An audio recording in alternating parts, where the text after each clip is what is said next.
Well, good afternoon. Welcome, ladies and gentlemen, to GP Hydro live streaming. My name's Dave Bishop, and we are here at the Melbourne Gold Cup for 2024. And we are watching the Avigo machine out doing its warm-up laps at the moment. Had a little bit of a problem with the boat this morning in that they put it in on the ramp and actually swamped the back of the boat and got the whole engine area wet. So that was a little bit of a disaster for those guys, unfortunately. But we'll see those guys heading out on the water very soon for their hot laps. We have hot laps coming your way, and the first boat that we will be looking for will be the Titan.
Hello and welcome back, ladies and gentlemen, to the Melbourne Gold Cup for 2024, and we are here live at Exford Weir, Melton, and we have got hot laps this afternoon, 20 blown alcohol displacements or forced induction boats here this weekend of what's going to be a massive weekend of racing. So we've got Dave Satterley on the course now in the Titan machine, and he is about to go out for his hot lap.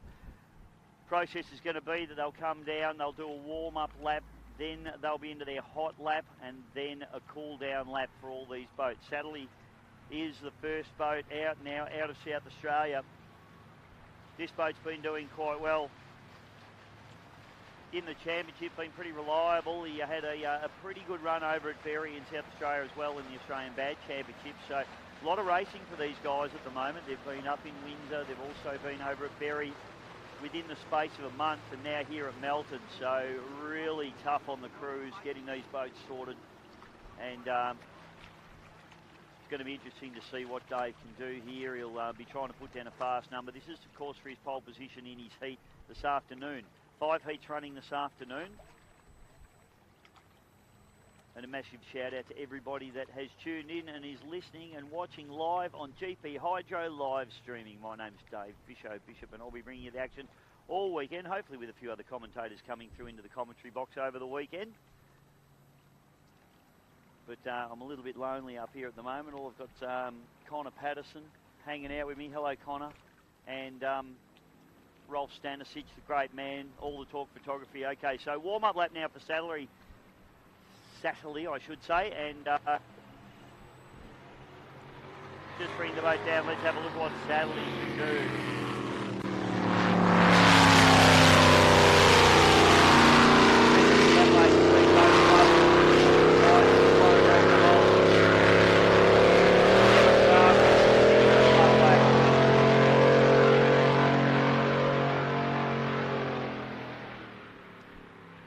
So Dave now tipping into the port turn, top end of this beautiful Melton course. Got a reasonably stiff little breeze just coming down the course at the moment. And Satterley now starting to lead on it. So he could be in for the top lap now. Down into turn number 1 to go. Riding in that boat.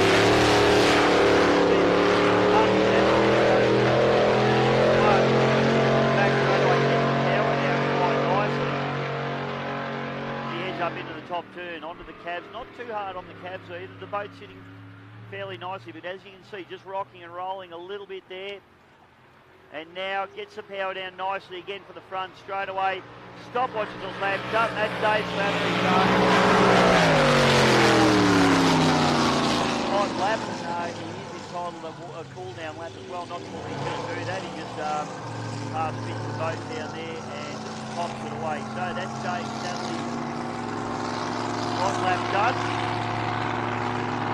Next boat that we're heading out onto the course will be Dennis Masala in the autumn. We'll break here and get the commentary box organised, and we'll be back with you in just a moment. All right, mate. Good. I haven't the phone.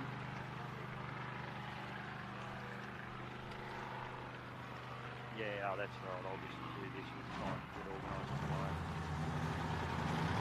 That'd be great.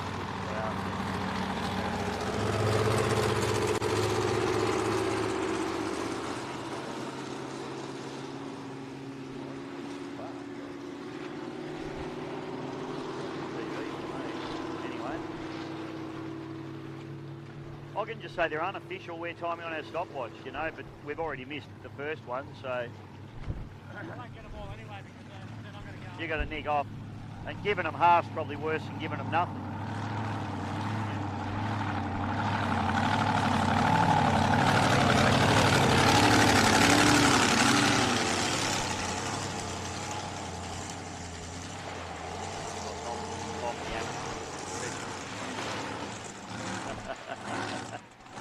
So what we're live now, live stream now, so I'm just doing a commentary to that.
right, lucky it's only Ricky Howard listening to us. I forgot to turn the mic off, PC.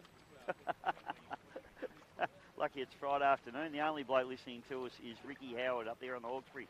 Hello, Ricky. Great to see you, mate.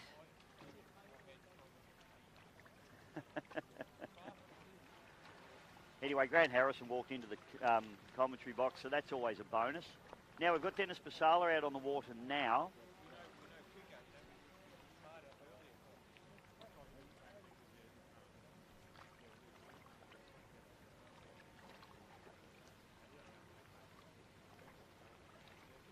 So just getting some temperature into that twin-turboed engine here. This boat's been improving, and I think it really was a lot better at the Berry round, South Australia. He did quite well, Dennis, and he's just getting better and better in this boat.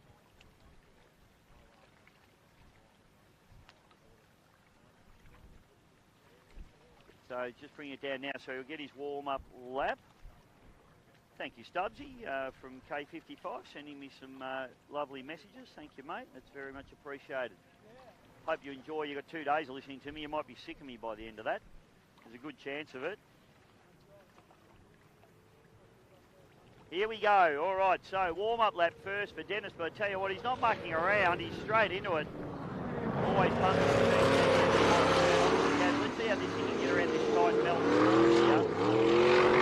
He's bucking a little bit there, protesting a little bit down through the bottom turn, but now he fires up the back chute. Boat looks good. It certainly looks quick. Unfortunately, we're going to have to wait for official times for these hot laps for you. I'm not going to be able to give them to you as they come through, which is a real shame, but here we go. Okay, so sets off on his hot lap. Basala into it. This is where he needs to be smooth and fast. He backs down. Very, very quiet, the turbocharged machine now, and he's off. Yes, well, interesting, because your first lap's your warm-up lap. Your second lap's your hot lap. You're also supposed to have a cool-down lap. So I don't think he's done a hot lap. But anyway, we'll discuss that later. I don't think he did, PC, but anyway.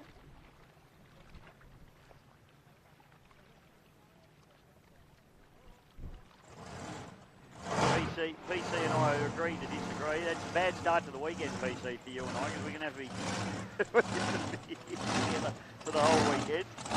And, well, Big Robbie was with us at the moment, and hot lap, but he might have missed a lap there. No, okay. That's all right. Well, he's the boss, so I'm happy. So that'll be Dennis's lap. There you go, folks. Boat looks good.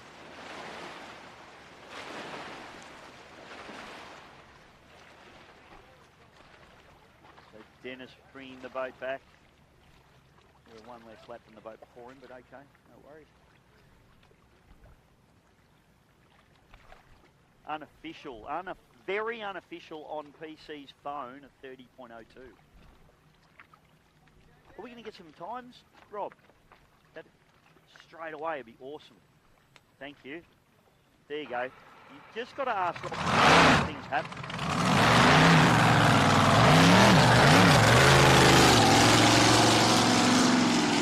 Oh, this is exciting. Here we go. I have not seen this boat on the water with a supercharged engine in it. And neither will any of you. Just had supercharged alcohol engine put into it. It is correct entry in the VNR.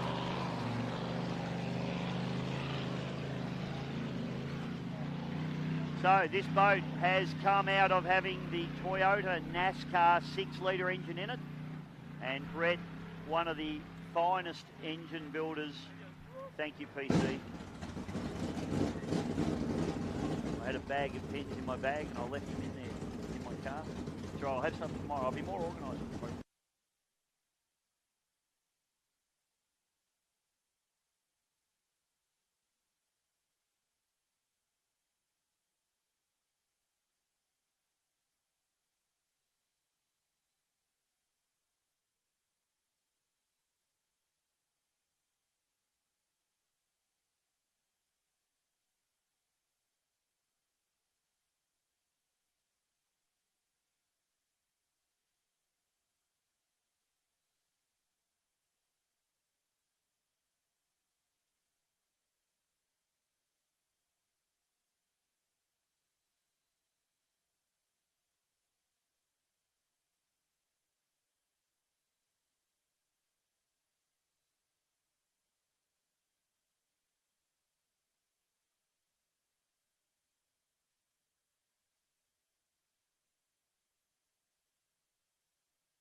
Okay, Nidri, this is going to be fascinating. So, from a 6-litre boat, previously running in the 6-litre and even in the 80 and 95 mile an hour, 85, 95 and 105 mile an hour categories, to now stepping up to a blown alcohol engine. This guy builds most of the engines in the field, to be fair, or a lot of them. So there's no problem with the equipment. It's going to be whether he can get his head around driving this boat. So warm-up lap will be first. So Brett's just getting some temp into it now. And I tap the one.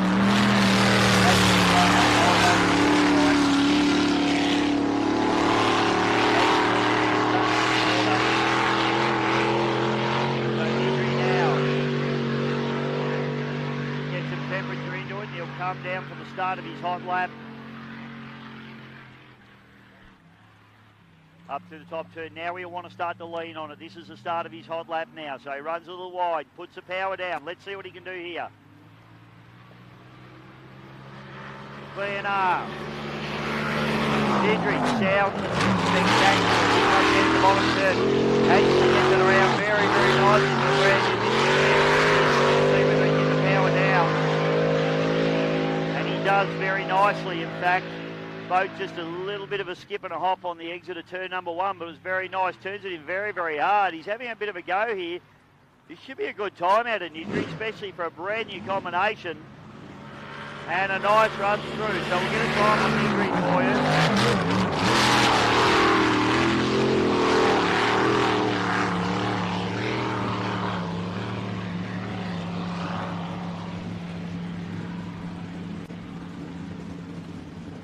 So we'll wait on a time from our crew. For the moment, I would suggest that Nidri probably looked like he was one of the quicker boats that we've seen out of only the boats we've seen so far. The Suppless certainly looked very, very quick in a straight line. So Brett Nidri, ladies and gentlemen, does a beautiful job in the BNR, the blown engine on board that boat. And you'll be pretty happy with that, I think. He should be. It looked very tidy. We would expect the boat to be super reliable, I would expect.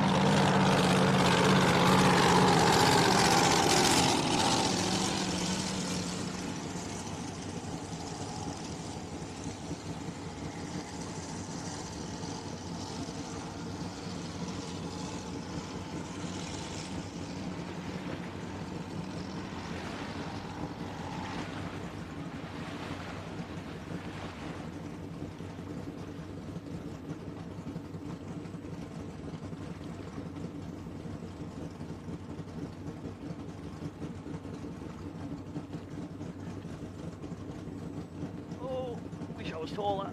All right, folks, I've just had some times handed to me by the great man. Thank you, Robert. Rightio, let's run through. We've got Titan in a 31.5. Always Pumping in a 30.1.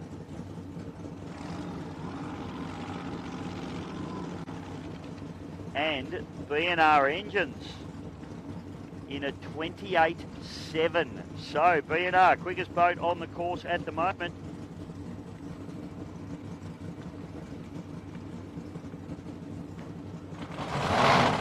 Next boat on the course is going to be Rival Johnny Backer. Now,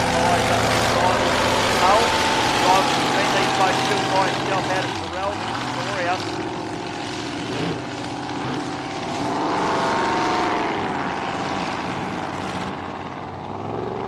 Builds all his own engines, very clever boy is our Johnny. Unfortunately, we didn't see him running at the last race in Berry, but this is round number 1 of the Australian Drivers' Championship, a forced induction. And this is going to be a fantastic series. We're really looking forward to the whole series panning out. So Johnny Backer now, the man sitting up on the table at the moment is the BNR, Brett Nidri.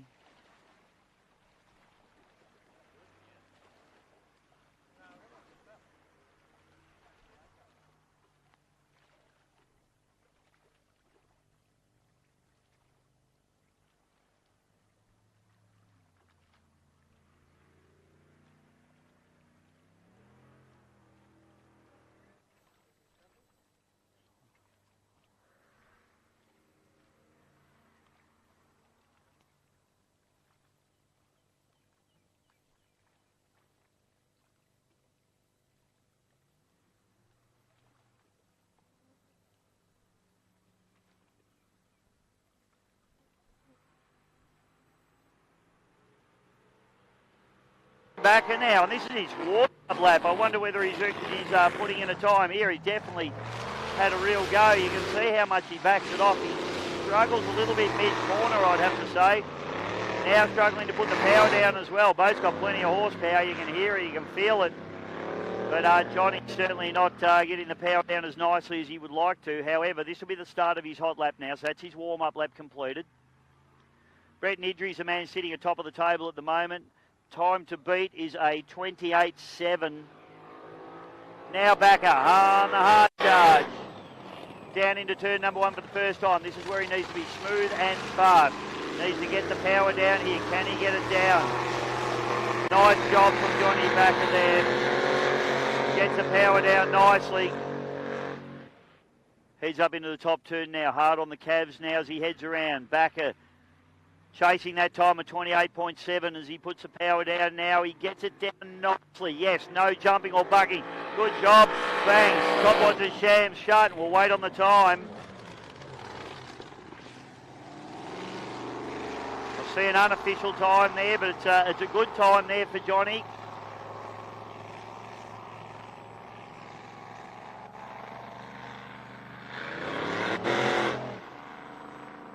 So Backer.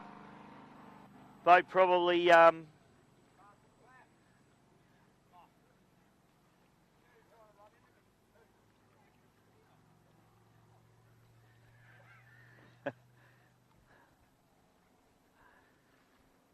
that's a nice little shakedown run there for Johnny Backer. We've got him unofficially around a 29, so we'll get that confirmed with the officials. But a nice run for him. Puts him just in the middle of the 4 boats that are run at the moment.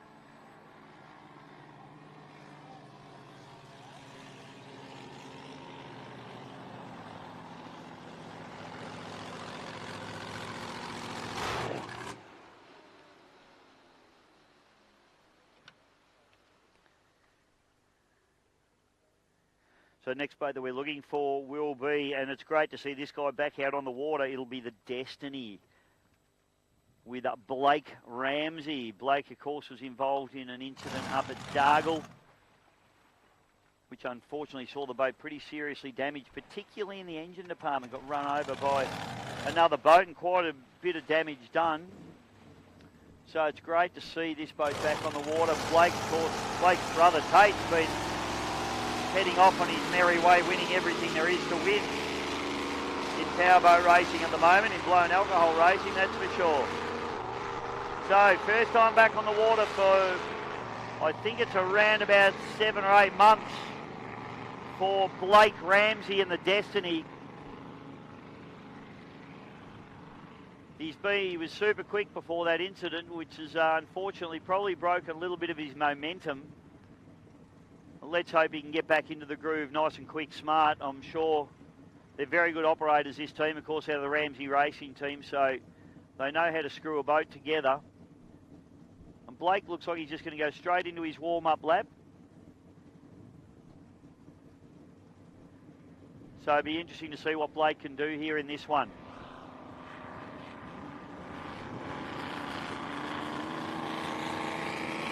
Boat looks fantastic on the water. The boys out at Child's Play have done an amazing job of putting that boat back together along with Brett Nidry of Brett Nidry Race Engines. This little boat is an absolute rocket ship, or it was before that unfortunate incident, but it's great to see both boats involved in the incident now back on the water with young Nathan Barry in the real culprit boat as well, back on the water and having a fair dig as well, so it's good to see. So an interesting approach here. He's done a warm-up lap, but now he looks like he's heading off up into the start area.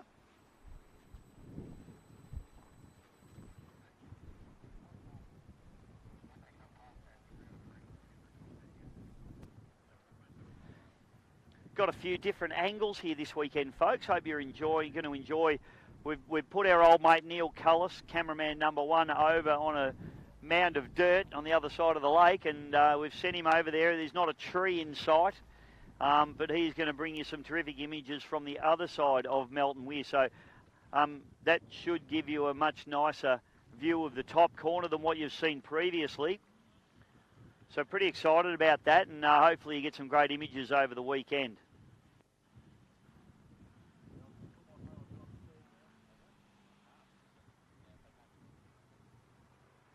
So currently have Destiny on the water. Tate Ramsey.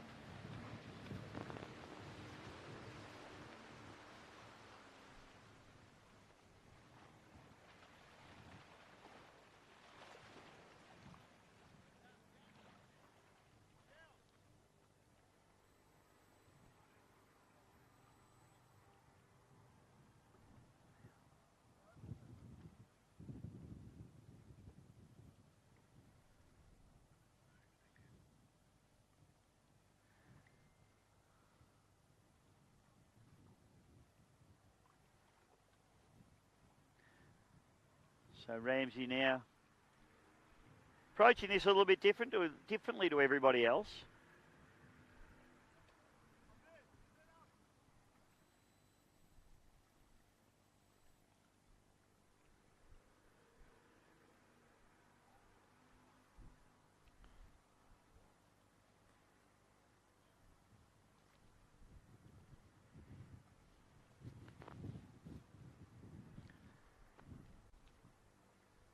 Okay, so here we go. So this will be hot lap now for Blake. First time back in the boat for, 6 months, boys? 7 months? And here he goes. Looks good. Gets the power down nicely. And this is going to be, if he can maintain this and get this through clean, this is a game of millimetres here. Destiny. Yeah, that's nice. He's done a great job there, Blake, and gets the power down well as he fires up the back chute. Blake will be very, very happy to be back in this boat, and I'll tell you what, he'll be trying to prove something out here this afternoon as well, as he will all weekend. This boat is a rocket ship, and he is a superb driver as he runs it down. Gets the power down nicely. Let's have a look at this one. Top on the flat shut.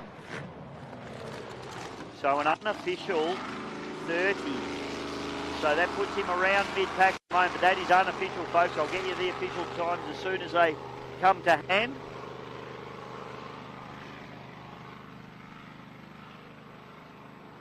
So Destiny does his run.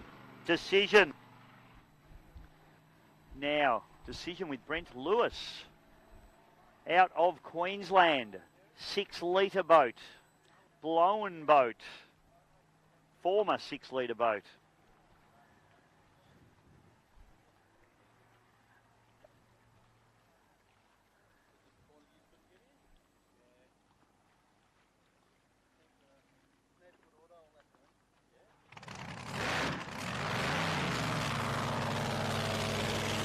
Oh no, so it's Turn It Up coming out.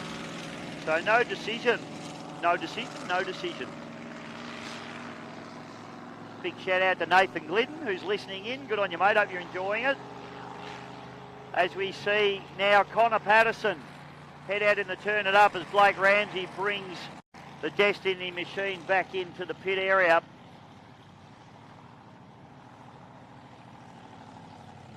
This is the 2024 Melbourne Gold Cup and Australian Drivers' Championship for Forced Aspiration boats. Forced Aspiration induction.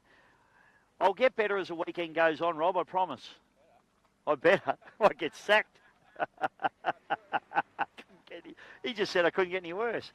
I've heard a few people say that about me.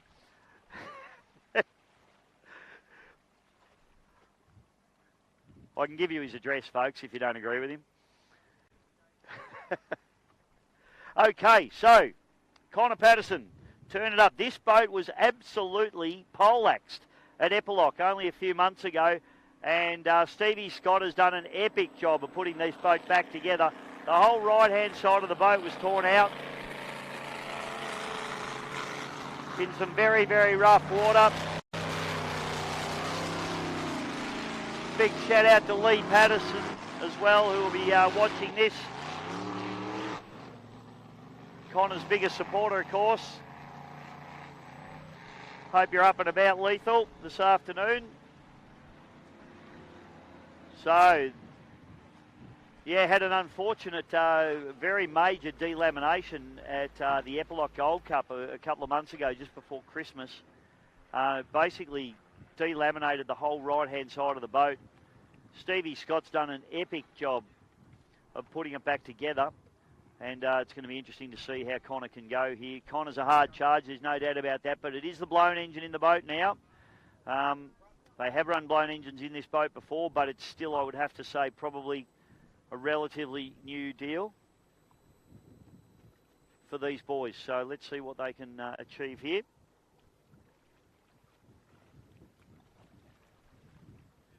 So Connor just warming this one up.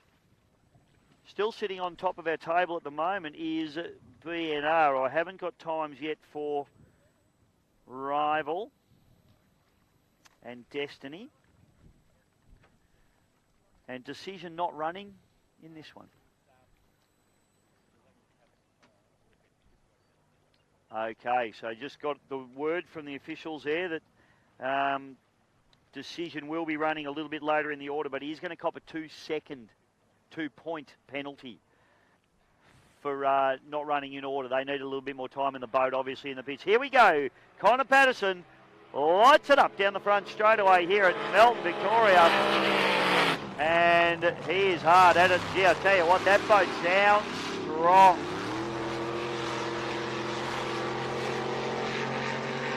Fires it down the back, shoots boat, looks and sounds pretty good. Let's see what he can do up here in turn number 2 as he tips it in nice and hard. Hard on the calves, good corner there for him and gets the power down nicely. This will be a good lap time here for Connor as he charges hard. Bang, stopwatch down shut. And that is a good run, and I tell you what, Scotty Patterson is absolutely going berserk up here in the tower. He is wrapped, and we didn't get a... Scotty's gone off. They may as well take the boat home. Scott's done enough. All right, so we're waiting on official times because we actually missed that one in our unofficial times, PC. Good, that was hard to find, folks. So just waiting on the time there. All right, so we've got an unofficial 27, but we're going to wait for the official times for that. If that's the case, that puts the Turn It Up machine on top of the tree, but plenty more boats to come. So Connor Patterson should be wrapped with that one.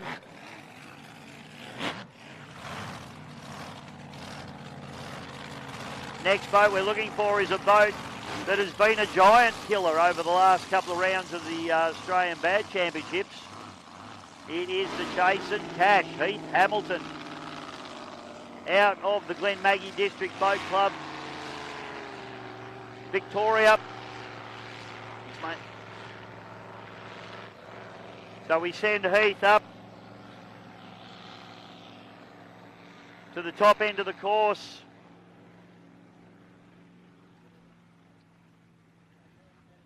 Okay, here we go, folks. So we have a few more times. Destiny has completed it at 30.5. Rival a 29.1. And Turn It Up, ladies and gentlemen, goes to the top of the table with a 28.1. So sneaks in by 0.6 of a second. Is that 0.6 of a second? So at the moment, Turn It Up sitting on top of the table. Connor Patterson, the man to beat. Heath Hamilton on the course now in the Chase and Cash.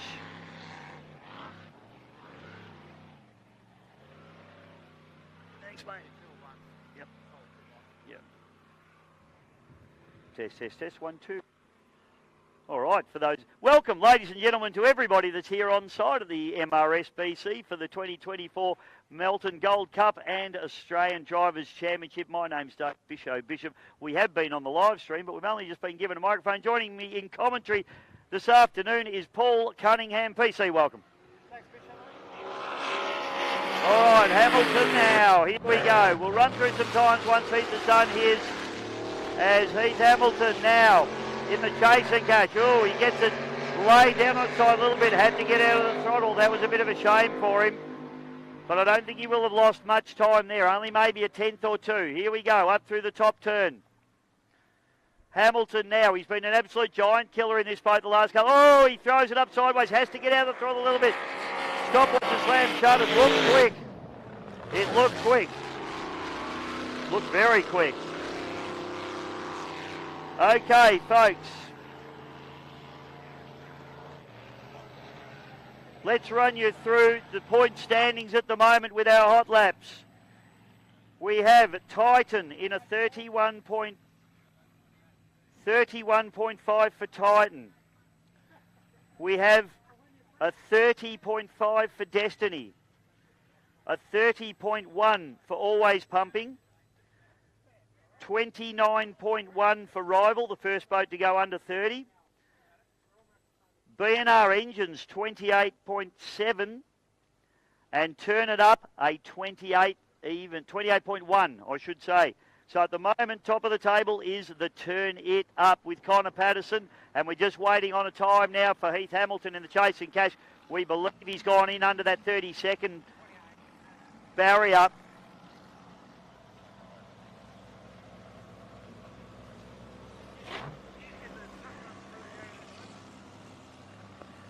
All right, we need the Tough Enough crew to your boat, please. Tough Enough crew to your boat, please.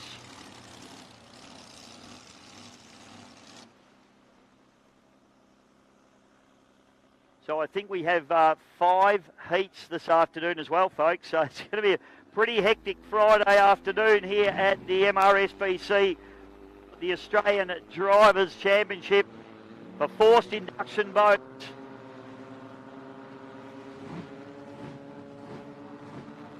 Next boat we have to hit the water is the Explorer.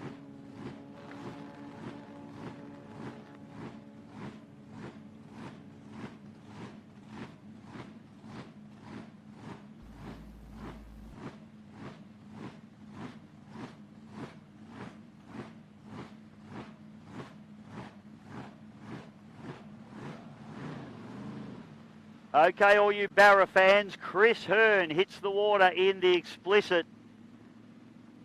This boat running the Ford 6-cylinder valve per cylinder engine, turbocharged, and he's out there to try and knock off these big V8s, and I tell you what, it is super, super quick. Beautifully presented, beautifully turned out. It's out of the Hawkesbury in New South Wales, Upper Hawkesbury Powerboat Club, I believe. And this guy is absolutely hard at it. Boat, as I said, just beautifully turned out, glistening in the sun, everything. The engine.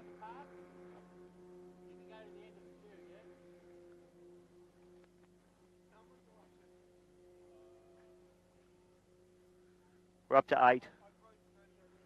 Boat number 8. This is currently the Explicit out of Sydney.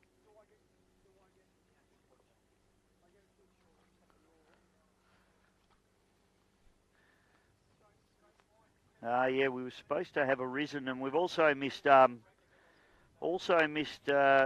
no, we're chasing cash now. We're going backwards, PC. So.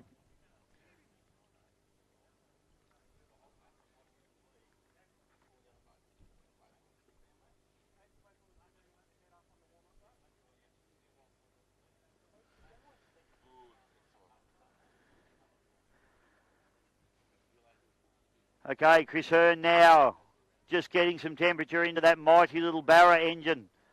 Not sure how much horsepower it makes, but I know they can get somewhere up to 1,800, even up to 2,000 horsepower out of these little engines. When I say little, only 4 litres in capacity, as opposed to some of the V8s that are running up around that 9 litre capacity. So almost half as big as a couple of the engines running out there. But that won't bother Chris because this thing is a rocket ship. So we'll see his warm-up lap come through. He's getting his temperatures up.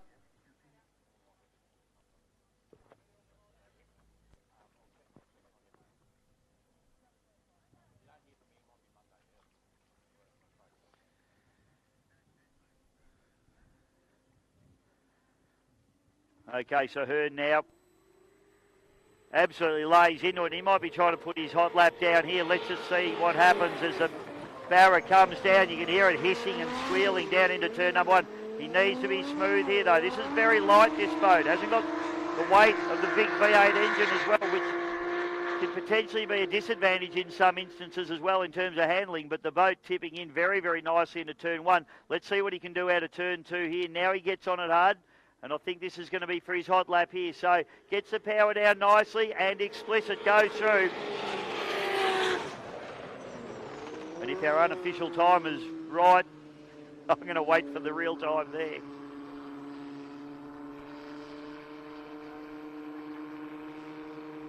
Wowee. I'll wait for the official before I let you know.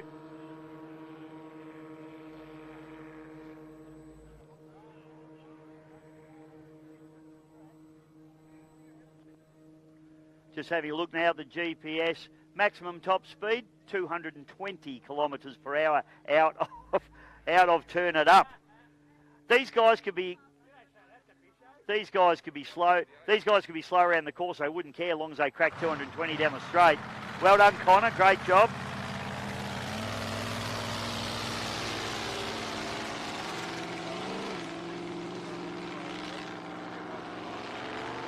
Okay, Bulldog now.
Okay, welcome back, and this is Jamie McCutcheon now in the Bulldog machine on the course.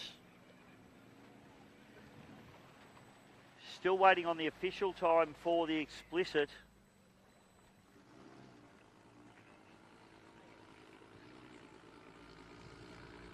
We're hearing a few rumours that Explicit might be the quickest boat so far, but we haven't had that confirmed officially yet. But certainly looked very, very quick on the course, and I tell you what, if they have. Here we go. We've got some times. Thank you, Robert. Legend. Okay. We've got Jason Cash, a 28.3. Great run there for Chase and Cash. But the big news, ladies and gentlemen, Explicit, 27.8. Explicit goes to the top of the table and shows all the V8 blown boys the way at the moment. Freddie Shepherd standing up on the bank watching. That's the one you got to beat now, Brett. So here we go, Jamie McCutcheon in the Bulldog. What can he do here? 27.8 is the time he needs to beat. Oh, he has to back out of it a little bit. Gets a little bit of a chine walk up as he comes down the front chute. That will have slowed him a little bit. But he would have been pulling massive numbers down that first straightaway as he tries to get the power down.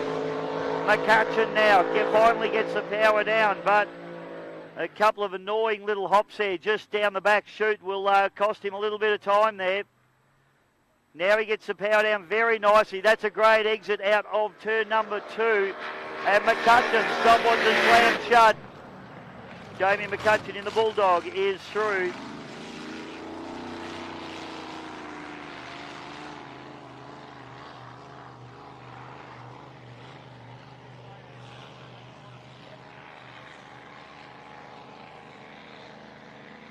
So at the moment we've got an unofficial in the 29s there for Jamie. So not a bad run. He would have liked something a little bit better. But a good solid time for him, that's for sure.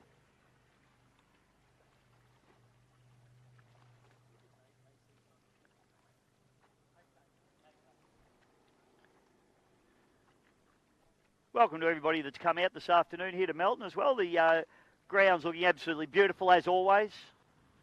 And great to see people coming out on a Friday afternoon. Why would you want to work Friday afternoon when you could be doing this? I know I left. So, Bulldog, Jamie McCutcheon. I think he'd be reasonably happy with that. Just a nice, steady approach, steady start to his weekend. Now, the next boat that should be on the water should be Bad Influence, Daryl Quinn. And it is. Daryl Quinn, multiple Melton Gold Cup winner. Knows this track better than anybody. So he'll be certainly out there to put a good time down. One thing I would say about Daryl Quinn as well is he is the racer's racer. He certainly is not here for a haircut, even though there's some great barbers in Melton. Some very good hairdressers too. Grant Harrison goes to one, folks. That's why he looks so good all the time. No, I pick on everyone, Murray, except you, because you scare me. Getting picked on here, folks.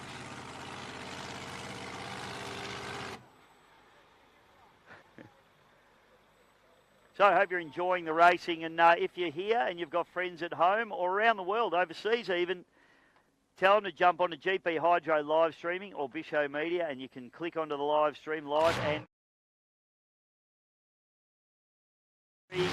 big days here at the Melbourne Runabout and Speedboat Club.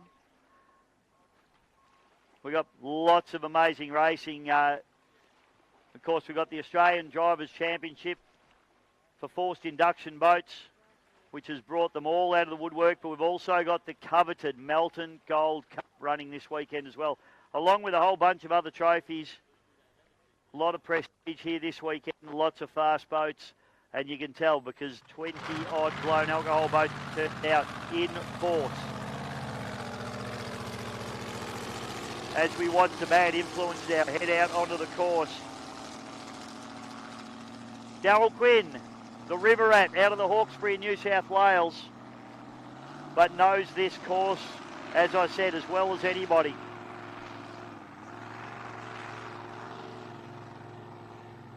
This boat, the former High-Tech Oils machine.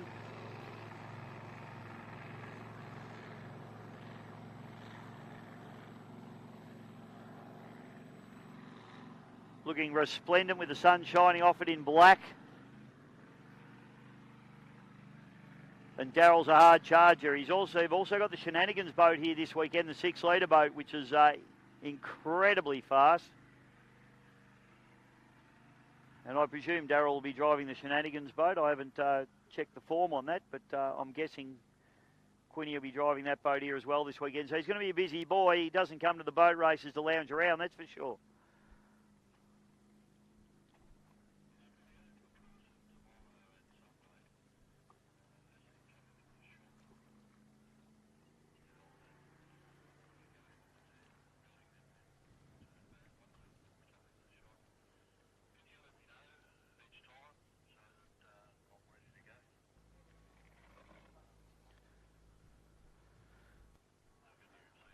Okay, Daryl Quinn now, just lining up the Bad Influence machine.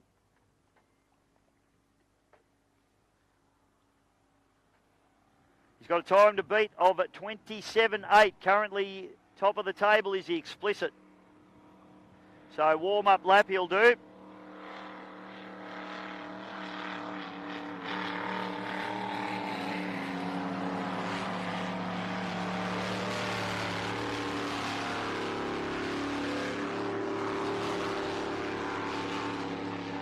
Boat sounds very strong.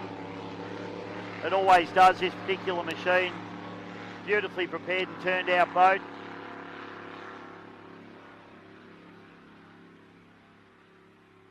And these boys are serious. They're here to race. So Quiddy now will line it up. He may run further up the course here. He's going to. So he'll run right up the course because he'll be wanting to see numbers around 140 to 150 miles an hour down through the start-finish buoy here.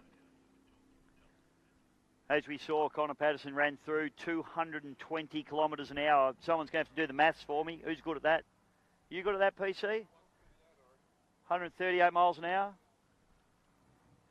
Bear in mind too, this is a tight course, so the speed's probably not quite as high as maybe on a few of the other longer courses, but it's, you know, the boys are having to get off and get these boats turned in around this very tight three-turn buoy down the bottom end of this course, particularly in a race situation at the moment. Running by themselves, they can dictate the line, but when they come down in race situation, you've got boats either side of you, you've got spray, and it gets very, very tight indeed. Daryl Quinn now, the Bad Influence, chasing a time of 27.8. Lights it up, gets off the cabs, and here he goes.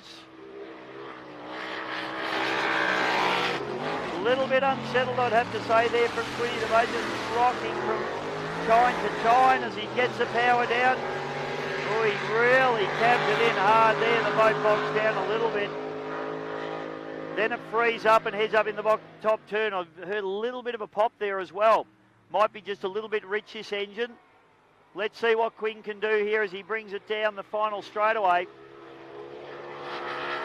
And bang, that's Daryl Quinn done. I'm not sure about that one. There's a few areas where it could have improved a little bit. At the moment, I'm looking at around at mid-28 unofficial for Quinny there as he shuts it down.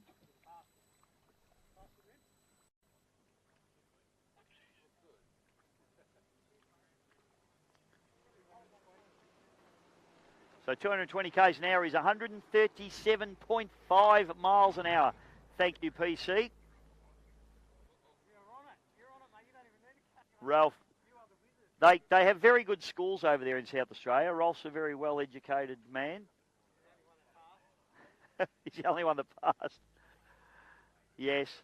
And his other head wasn't quite as clever, so they took it off.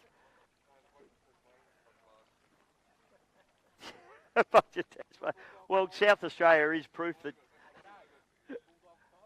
Okay, so the boys just asked me for Bulldog's time. I do not have a time for Bulldog at the moment, no. That would be amazing. And if we could grab Bad Influence as well. The fans are waiting with bated breath, both here and at home. Yeah, Ralphie, you know that South Australia is proof Tasmanians can swim, right? Yeah.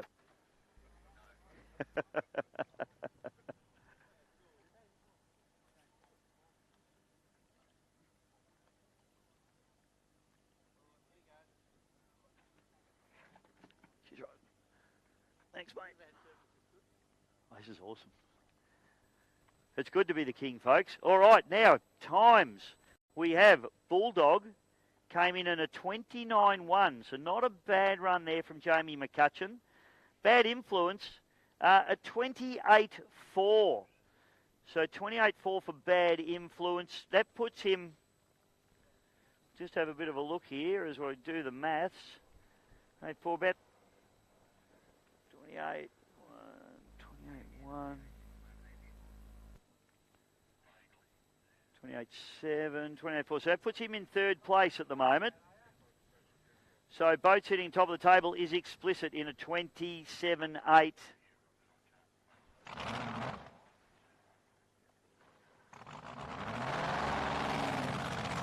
Then a 28.1 for Turn It Up. And Bad Influence in a 28.4. So that's where we're sitting at the moment.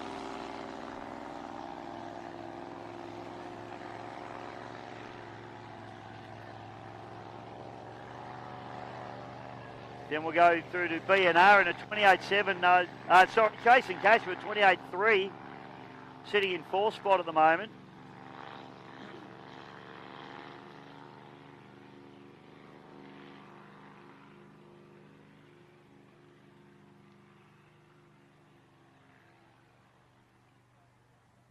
as we see more boats heading out onto the water, and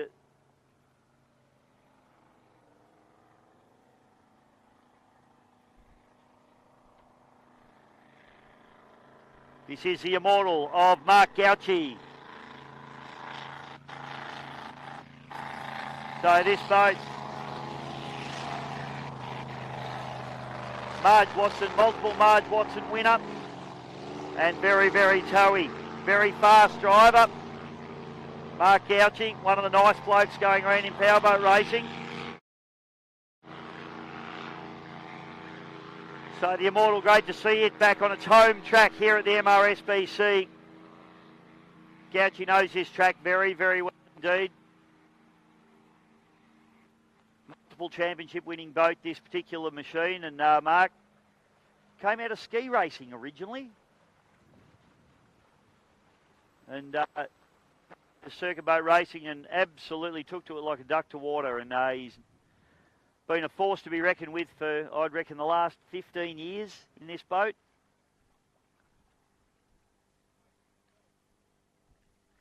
Very, very quick blown alcohol boat. So knows the course well. I think he'll be challenging for the lead in this one. He'll certainly not here to make up numbers. He's Mark Gauci in the Immortal. So let's see what he can do here. He's aiming for that 27.8 set by Explicit. The V8 boys won't be happy at the moment. That little turbo 6-cylinder sitting on top of the table.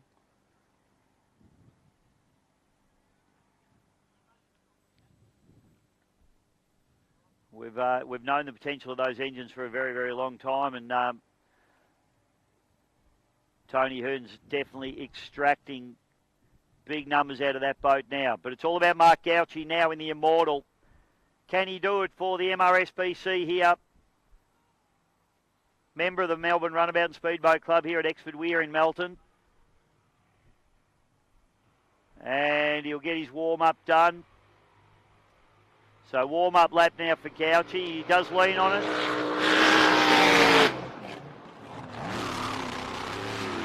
Runs a slightly different line to everybody else. He runs a wider line trying to maintain momentum.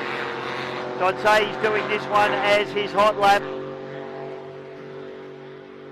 Up in the top turn he goes. Let's see what he can do here. Gauci now pushes pretty hard. Probably doesn't get the boat settled and turning quite as well as he'd want to. He runs wide deliberately, I would say. Leans on it hard, comes through, stop on. So Gauci, I'm going to say around mid-pack with that one. Into the 29s for Mark Gauci. I don't think he'd be happy with that. Ran a different line to everybody else. He ran a very wide line there. And I would suggest that that was to try and maintain a little bit of boat speed and a little bit of momentum on the exit. But maybe not working for him too well in that particular one. Boat all sounded a little bit fat to me as well. Rob, do you agree? Rob agrees. So it might just be running a little bit safe, a little bit rich. New combination for Mark this weekend. So obviously just shaking that down. He'll be pretty happy with that. A new combination into the 29s. It does sound even a little bit fluffy just as it comes back into the pit. So I'd suggest a little bit more work and development to go into the combination on that boat.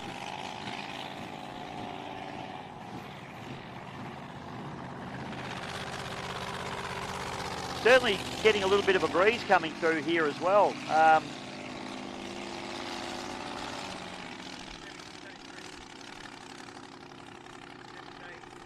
Not sure whether this wind will too many of the boats, but good luck, PC. We'll get you a microphone soon. I will. I hope.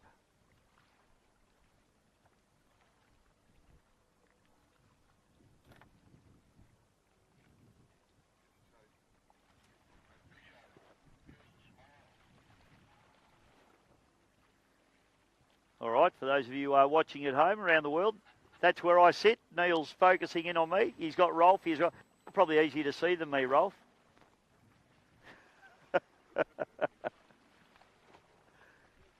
So next boat we're looking for, folks, is the Chevy Chase. Damon Thurger. Damon's father, of course, one of the absolute legends of powerboat racing in this country. A great man, Bob, who we lost about a year and a half ago. This boat's got plenty of horsepower. It's certainly, probably, if anything, handling hasn't quite been where Damon's wanted it to be over the last couple of rounds. But hopefully they've got a little bit more R&D into that boat since the last race meeting that they had, which was actually in Berry in South Australia only 3 weeks ago.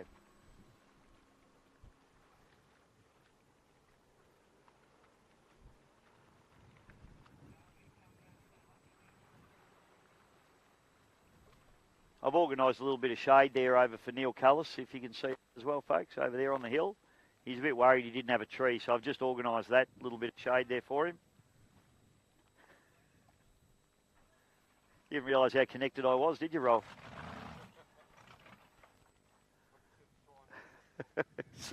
We can see the shine off his head when the sun comes out. I hope it doesn't blind any of the drivers going down the back straight. So, next boat onto the drink is the Chevy Chase, a 21-foot Thurger V-bottom. Damon Thurger, the driver. And as I said, this boat has been super quick, but handling has been a little bit of an issue of late, so it'll be interesting to see if they've got this boat just settled down a little bit. Was having a reasonably interesting issue with chine walking at Berry, particularly once it was encroaching up into those really big speeds, those 130, 140 mile an hour speeds that really wanted to start rocking chine to chine.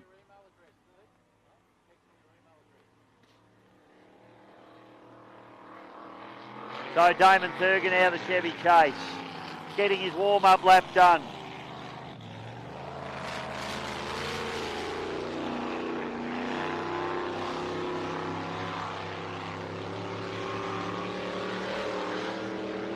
This boat has got horsepower to spare, don't worry about that. Sounds strong, it's a good engine combination in this boat. Plenty of horsepower. He's going to elect to run up into the milling area and get the boat turned around, so he'll be pulling some big numbers when he comes down this front straightaway. And let's hope they've got this little chine walking issue settled with this boat, because that's when he'll have issues if he's going to have them.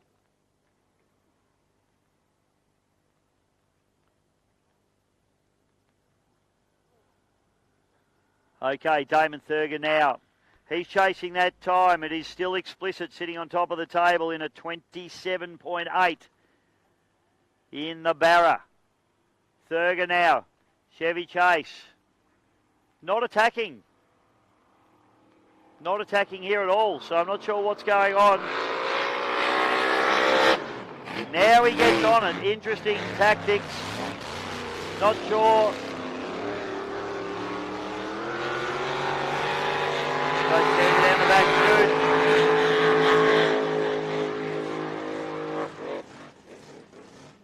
up into turn number 2, so didn't get on the throttle until the actual start buoy. Here we go, Thurger, what can he do here? Oh, boat really rocking and rolling there. So, better him in that than me. So Thurger having a couple of little issues there still with the handling of this boat.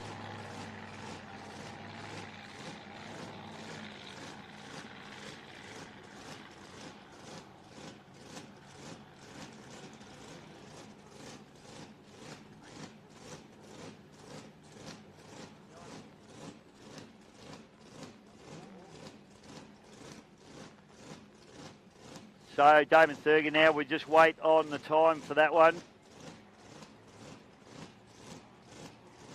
I'd say probably struggled a little bit, just a late start for him. Not getting on the throttle until after, well, just before the buoy, so he certainly wasn't carrying the terminal speed into turn number 1 that the others were carrying. And then obviously had to back out of it a couple of times here with those couple of decent chine walks as the boat rocked and rolled around. So it's going to be an interesting course for Damon here this weekend. They're going to have a little bit of a play around, I think, with the cab system on that particular boat.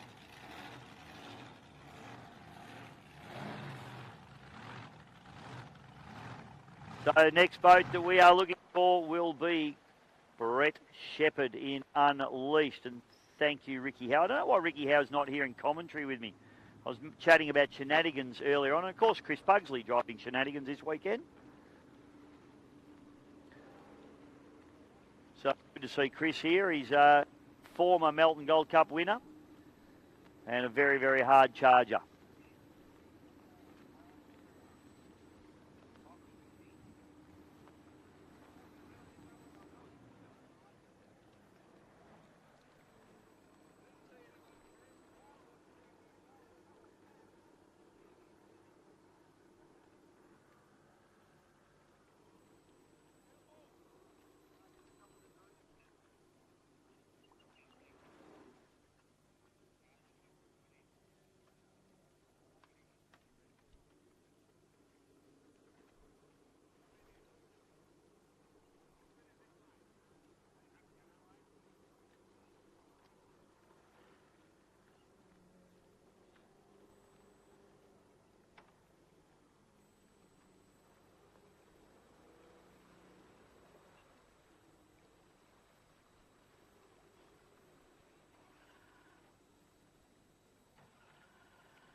All right, here's one of the men that is gunning to take the Top Gun shot this afternoon.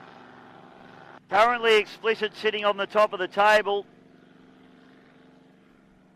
And it is Brett Shepherd in the Unleashed. Brett, Darwin Cup winner. Charger had some bad luck up at Windsor. And a little bit of bad luck also over at Berry. But generally speaking, this boat's incredibly reliable and incredibly fast. Brett is an absolute hard charger. Got a great crew.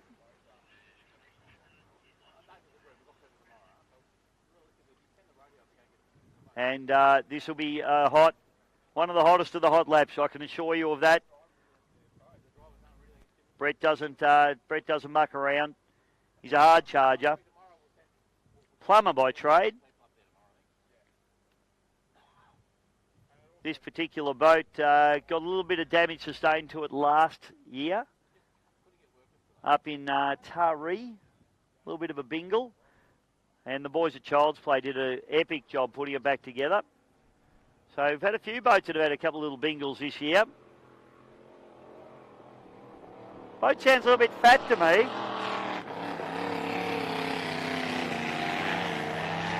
I know these boys have been chasing a little electrical gremlin in this boat this week. Oh, there it goes, okay. So the boat accelerating well there, but I tell you what, I can hear a little bit of a fluff from it as well, just as it goes up the back straight. Whether that's just on deceleration, I'm not sure. Time's going to tell here. These boys, as I said, have been working very hard on this boat. This week they've had a little electrical gremlin in the boat, and I'm not sure, hopefully they've gotten to the bottom of it.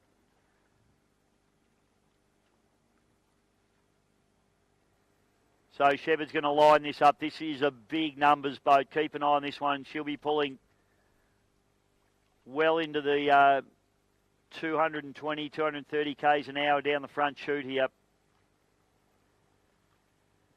And Shepherd doesn't hold back. He'll want to win this. He'll want to win everything this weekend. He's not here for a haircut. Shepherd now lays into the Unleash. Let's see what he can do here.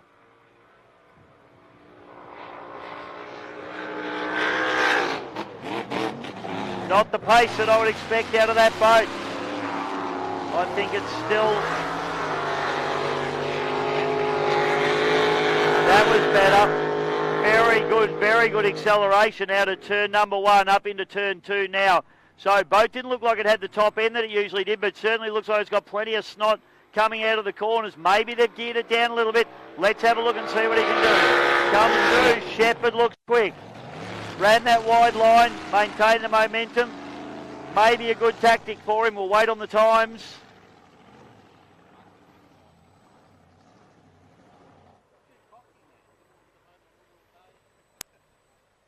Few boys up here not too sure about what the time's going to be for that one, so we'll wait on the time.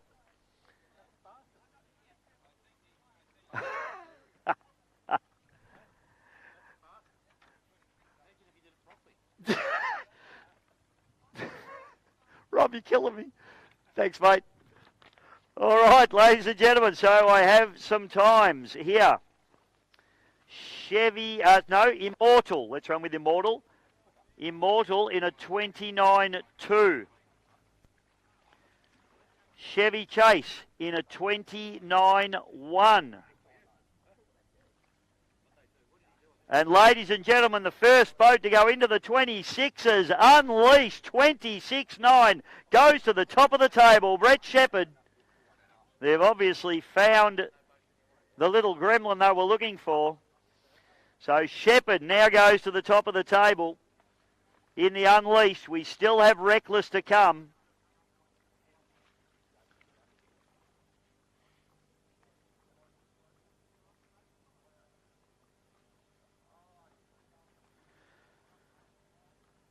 So Unleashed now top of the table. That puts Explicit back into 2. Into 3 is Turn It Up.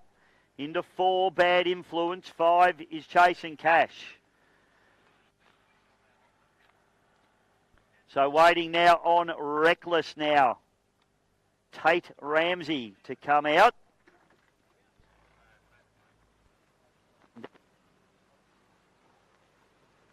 That good-looking young rooster in Avago.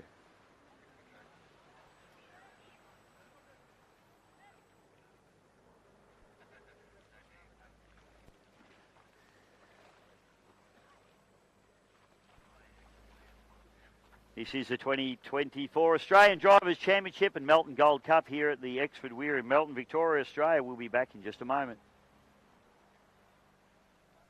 I really need a fucking piss. Have I got time? I need a piss. Hanging for a piss. Rolfie, I'm going for a piss. Fuck, I need a piss. Yeah. No!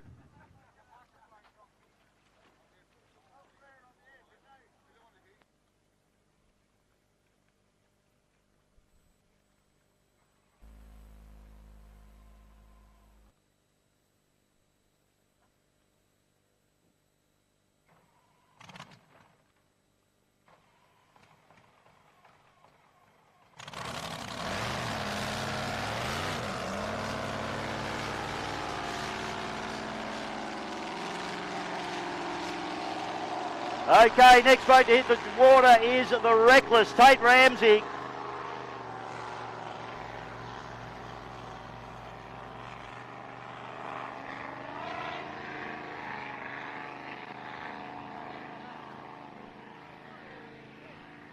So much for that, boys.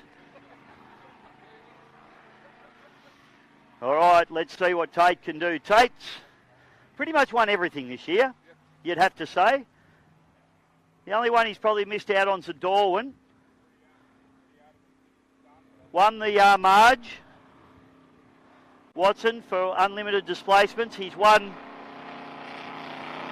the Australian Bad Boat Championship. And now,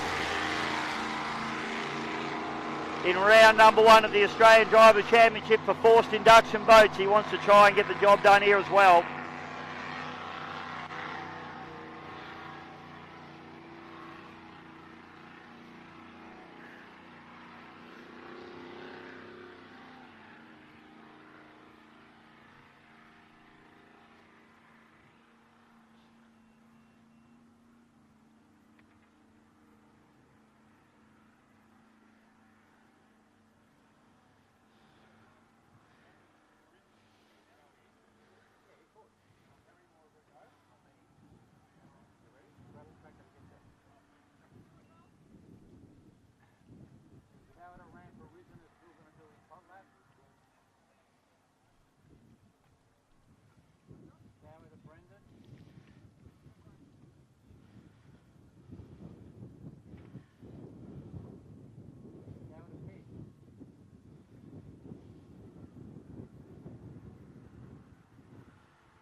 So Tate Ramsey trying to get a little bit of temp into this boat.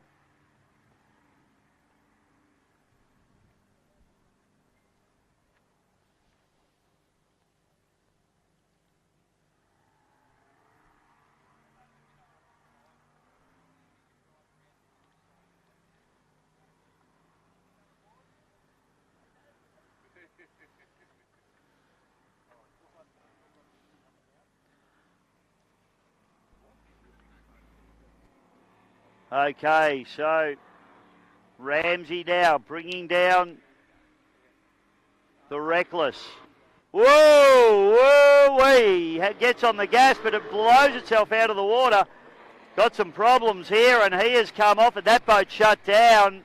Reckless with a big problem. Oh, dear. That sounded like it popped out of the supercharger to me, and not ideal. So one of the hot favourites goes bang down the first chute and comes to a stop. Let's hope that's something that they can get sorted.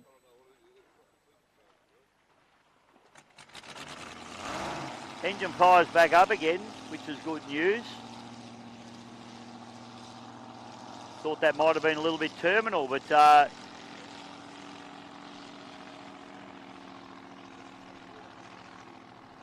it had a little bit of a pop, didn't it, down the first chute. And then another one down into turn number 1 on back off on decel. So I wonder what will happen now with Tate. Whether he's going to run the boat. He looks like he's going to go back up and try and do his hot lap, potentially. Black flag, everybody. Black flag. And a black flag comes out on the course, which means Tate will be coming back into the pits.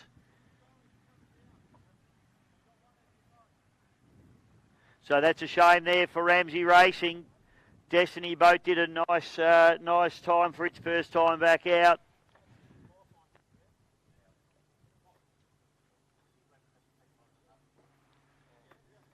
Destiny ran in a 30.5. Ramsey not going to post a time, unfortunately, as he heads back into the pits.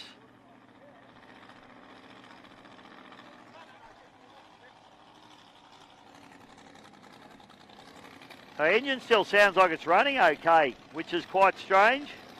Wonder if there's some sort of electrical gremlin in that engine bay that caught him out. Not really sure on that one.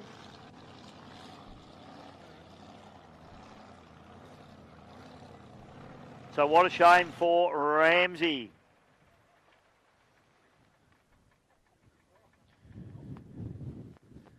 Hope you're enjoying the racing, folks. This is the 2024 Melbourne Gold Cup and Australian Drivers' Championship for 4 production boats. We'll be back in just a moment.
All right, Lewis now brings the decision out onto the course. Good to see this boat now with a blown engine in it.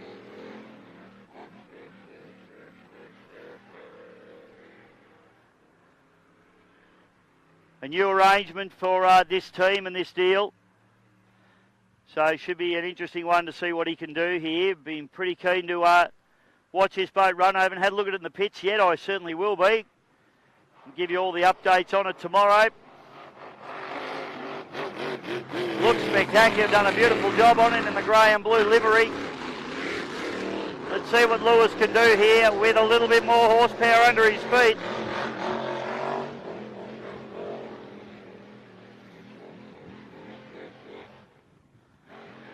Whoa, stabbing of the throttle, boat throws itself over to the starboard side.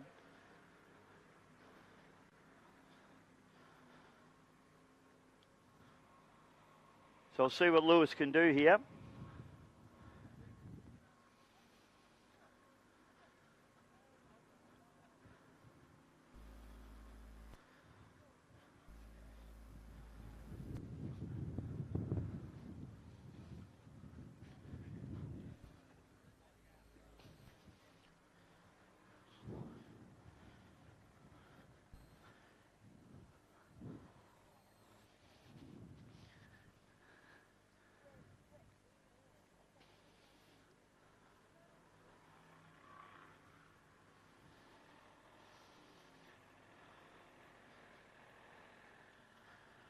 Lewis just getting his laps done up in the warm-up area, the milling area. So we'll see what he can achieve here. This is going to be an interesting one here for Lewis. The next boat that will be going in will be Craig Storner in the Avago machine.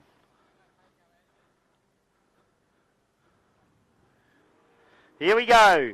Lewis hard on it down the front chute. Let's see what sort of time he can do here. Down the bottom turn, looks relatively smooth, looks pretty clean. I'm happy with that. Needs to try and get the power down here. This is stabbing at the throttle, losing ground, throws itself onto its right-hand side. That's not going to be a good run there out of that corner.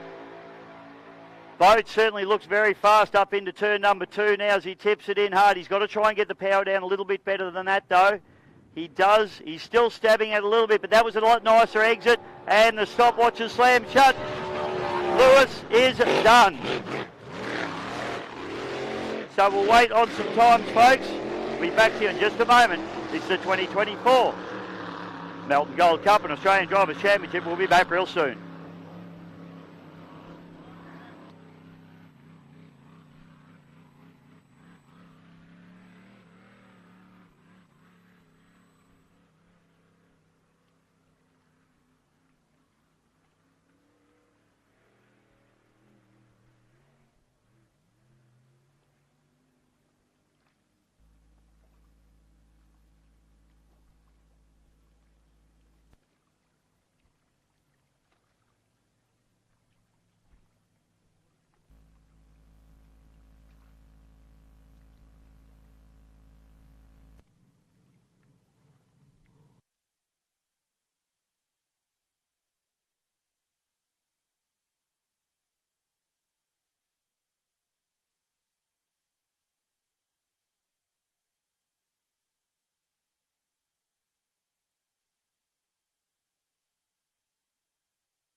Hey. All right, welcome back, ladies and gentlemen, 2024 Melbourne Gold Cup and the Australian Drivers' Championship, and we have the Avigo machine on the water now.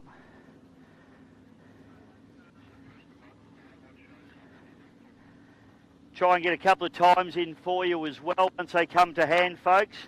But currently we have the Unleashed sitting atop of the table in a 26.9. Back to Explicit in a 27.8. And on the podium at the moment is the Turn It Up in a 28.1 with Connor Patterson. This boat on the water now. Craig Storner in the Avigo. It's a twin turbo. Big block.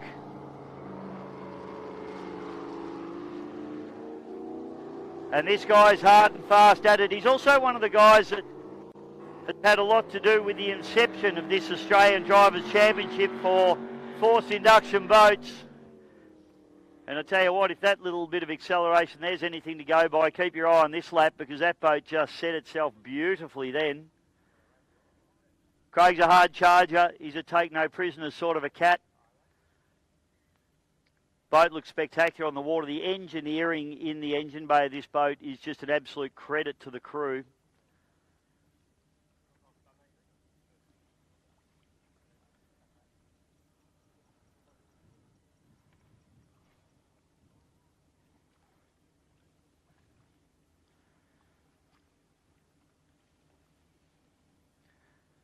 These boys hail from the Hawkesbury River, New South Wales.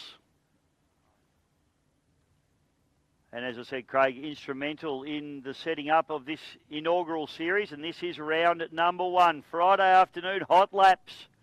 Hope you're enjoying the action at home. We currently have sitting atop the table of our hot laps, Unleashed, the Brett Shepherd in a 26.9. That is the number for Craig Storner to try and knock off here now as he fires this boat up into a straight line here on this beautiful Exford Weir course, the Melbourne Runabout and Speedboat Club, Victoria, Australia. Bang, stands onto the boat, wheel stands under horsepower. Very, very strong start. He gathers it back together nicely. Nothing lost there, I don't think. Needs to get the corner done here now. Let's see how he can get the power down out of the corner. Very nicely done indeed. That's spectacularly good there from Storner at the moment as he tips it up into the port turn at the top end of this beautiful Melton course. Let's see what he can do getting the power down. He just needs to keep it smooth, get it fast, get all that power down. He does that, bang. A little bit of a walk across the line, but a nice run there for Craig Storner.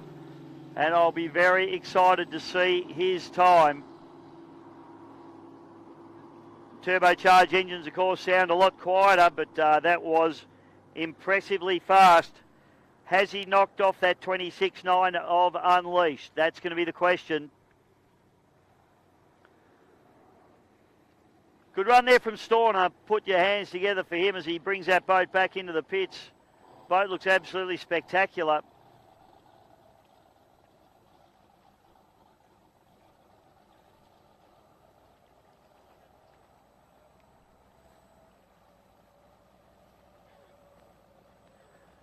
So next boat to come out will be Hayden Chesser in the Fury machine, the big red monster.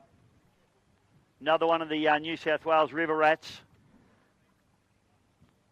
It's a 21-foot Evercraft. Same hull as run by the True Blue team and also the Madness team. Hayden comes from a long line of powerboat races.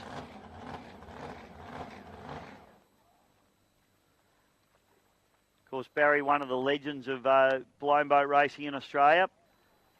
And it's very nice to see Hayden out there on the water. He looked pretty excited when I walked past him in the pitch just before. Gave me the big thumbs up, had a big smile on his face. He's in his happy place. He's in a blown boat.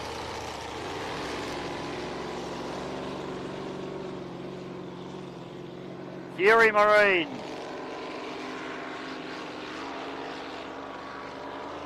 Heads out onto the course. 21-foot Evercraft.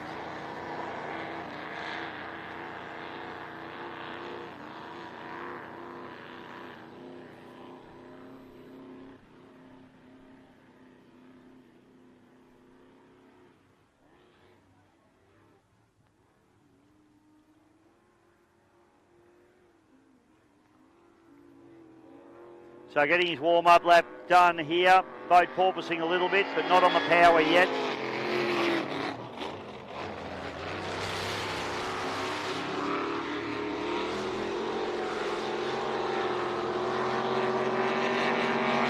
Okay, let's see what Chester can do here. Backs off it early, or has he had a problem? He's had a problem there, I think. That boat's come off the boil. What a shame. So, getting towards the business end of this deal. We've had a couple of failures here. So, Chester's hatch goes up. And that will be a tow-in by the looks of things. That's unfortunate there for Chester in the Fury Marine.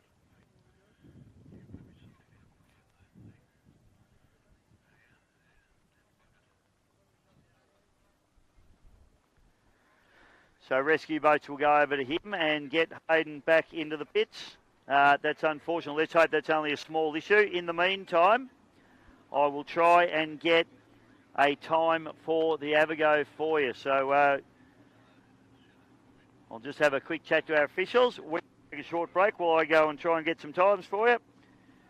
This is... Oh, no, hang on, I've got them. Thank you, Claire. Oh, here we go.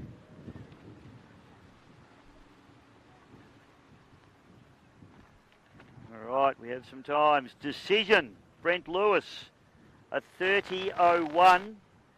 So, not too bad there. It puts him on par with Dennis Pasala, who did a 30.01 as well. And have a go. A good run for Have a Go. Not getting to the top of the table, but a 28.6. A good, solid run for Craig in the Have a Go. So I'd have to do some maths, and I'm not very good at maths. Jeez. All right, we'll take a quick break. We'll do some maths, and we'll be back real soon. An initiative designed to boost the profile of the sport through the excitement surrounding the fire-breathing, forced induction, unlimited inboard boats. The premise of the series is to award a driver for their consistency across a 12-month program, with 4 events set for the 2024 calendar year, including the 2024 running of the Windsor Spectacular, the 2023 event, a one-off introduction to the new concept. Teams started the weekend with hot laps, giving them a single flying lap to establish a time. That time set the grid for the 2 heats, with the 4 fastest boats starting on pole for their opening heat. Heat 2 would follow a similar system based on race times from the opening heat, whilst the finals were determined by points taken from both heats. The A-Main final would classify the winner of the round, with points accumulated across every session. Victorians dominated hot laps, with Brett Shepherd taking top honours from Mark Gauci and Tate Ramsey. Despite not qualifying due to a setback, local hero Dean Barry recovered to win the opening heat and ultimately made it to the final. Ramsey, Gauci, Shepherd and Jamie McCutcheon joining him in the A-Main. And now the A-Main, the big show. Brett Shepherd, Ramsey, McCutcheon, Gauci and Barry. What a lineup of blown alcohol boats here at the mighty Windsor Marine Stadium. And they are absolutely on it, 140, 150 mile an hour.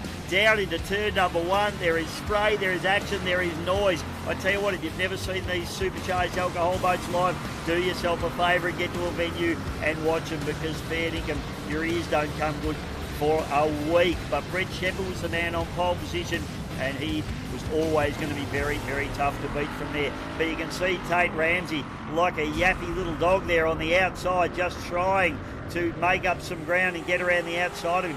Quite a decent gap opens up though early in the piece as we come up to the end of lap number 1, and you can see Shepherd coming in there at pole 1 and exiting, and McCutcheon there running pole 1 and exiting on pole 1. So all these guys trying different race lines, different tactics to try and get it going.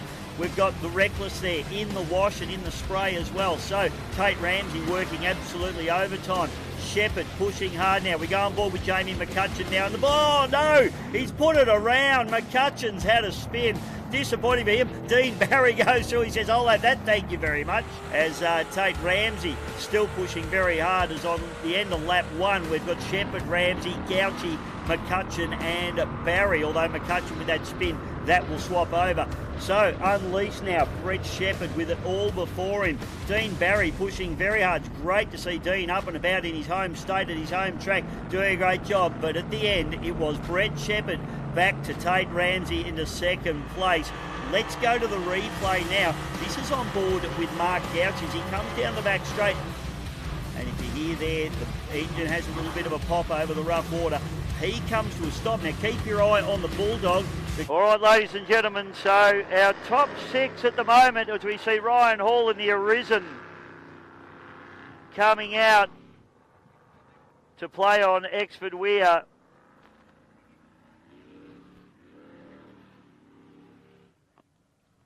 And I've just had the word from Michael Platts, who strolled into the commentary box. This thing's going to be a weapon when it gets going. He stands by his statement. Let's see what Ryan can do here. New boat, new arrangement. We haven't seen it run here at Melton before.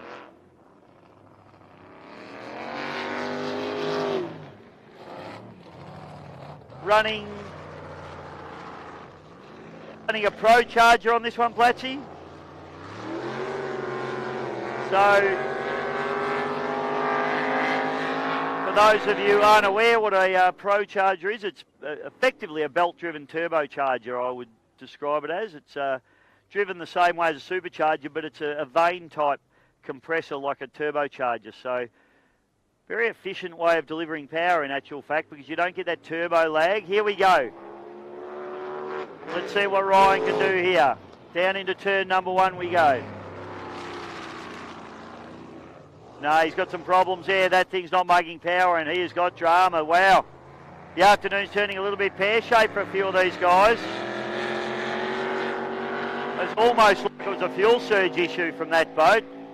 It's making plenty of power up into the top turn there. He's going to try and get his lap done here, but I would suggest if it does the same thing again, which it does, possible fuel surge issue for that boat, because it just seems to be on the corners. It's losing fuel pressure.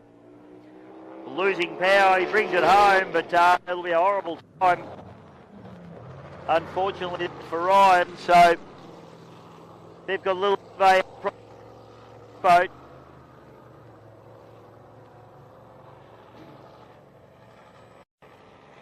So a little bit of a shame for him.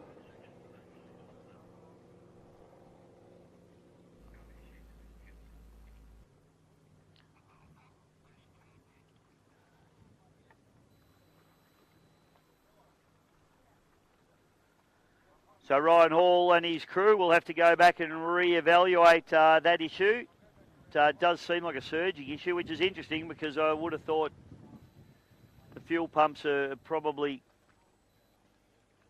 either an in-tank pump or it's probably a mechanical pump potentially on that boat, but obviously fuel sloshing around and having a big gulp of air, so it could be a baffling issue with the tank potentially. They might need a good welder to weld some more baffles in the tank. Don't know too many. Does run, I can see a big alloy tank on the front there. So that's a problem for those boys.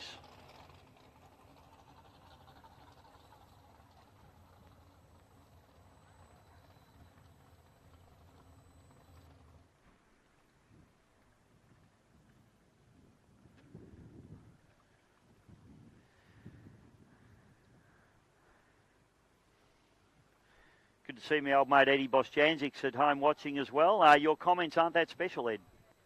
That's what happened to them. So next boat we see out on the course will be the Cavs. This is Brenton Walsh.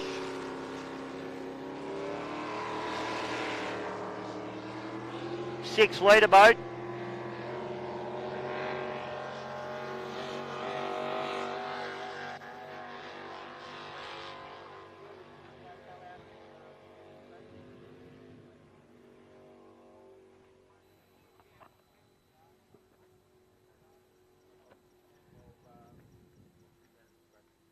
Brenton had a couple of little handling issues with this boat over at Berry in South Australia, and was doing a pretty good job to drive around them, to be honest. So I'd say there's been a fair bit of testing go on in between then and now. So it'll be good to see whether they can actually get this boat a little bit more settled than what it was over in South Australia in Berry.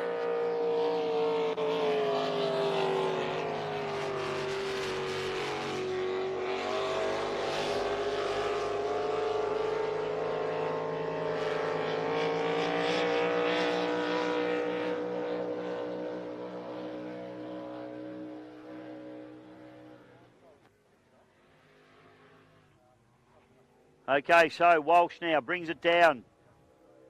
Off the calves, hard on the throttle. Let's see what he can do here. Boat squirreling around a little bit. Looks very light, very flighty. Oh yeah, he's had a problem there. Couldn't get it turned in. The boat jumped out of the water, ran wide. That's going to cost him time. Little 6-litre boat. He fires up into the top turn. Walsh won't be happy with that one. That was a time-costing exercise down into the bottom turn here. He brings it up. Now he gets back onto it, but not. So wait on a time for Walsh there. The Cavs machine not looking like quite the sharpest show we've seen.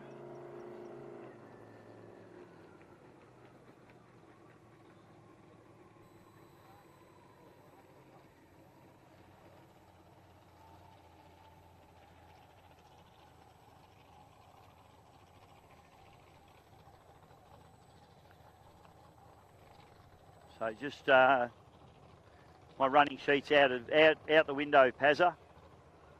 So we're just going to have a look and see what we've got on the ramp, which is nothing at the moment. So we will take a short break, folks. This is the 2024 Australian Drivers' Championship and Melbourne Gold Cup. We'll be back real soon.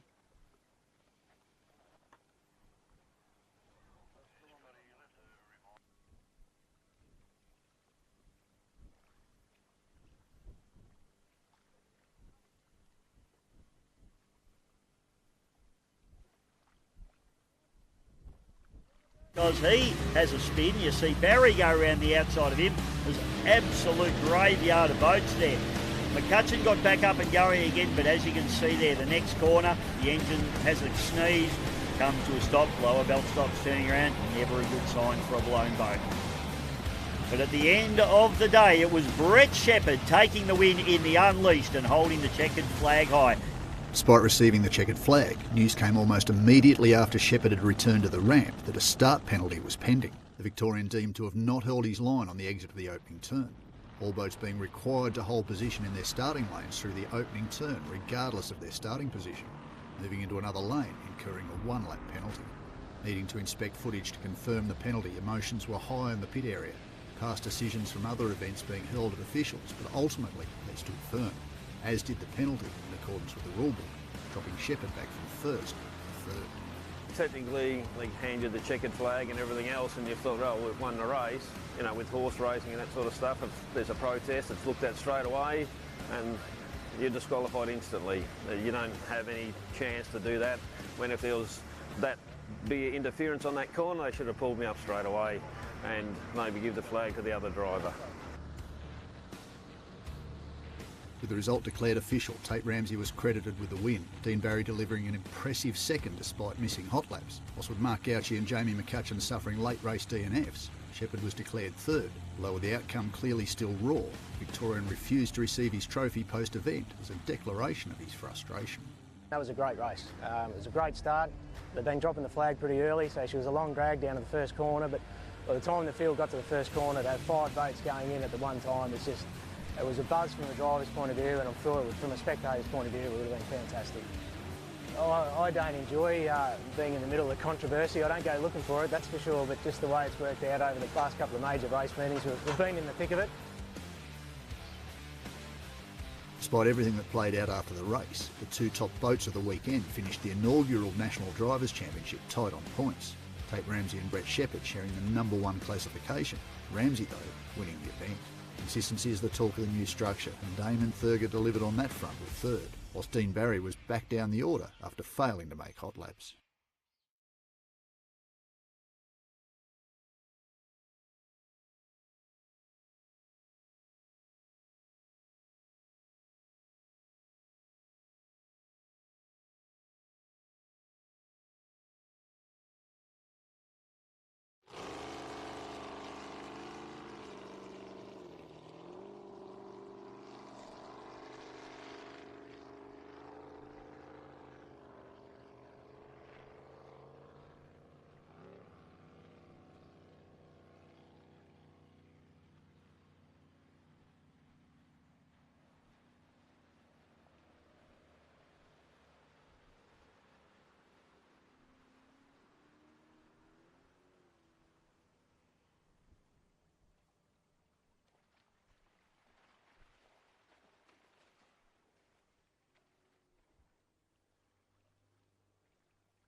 All right, ladies and gentlemen, welcome back to the 2024 Australian Drivers' Championship and Melton Gold Cup here at Exford Weir at Melton, Victoria.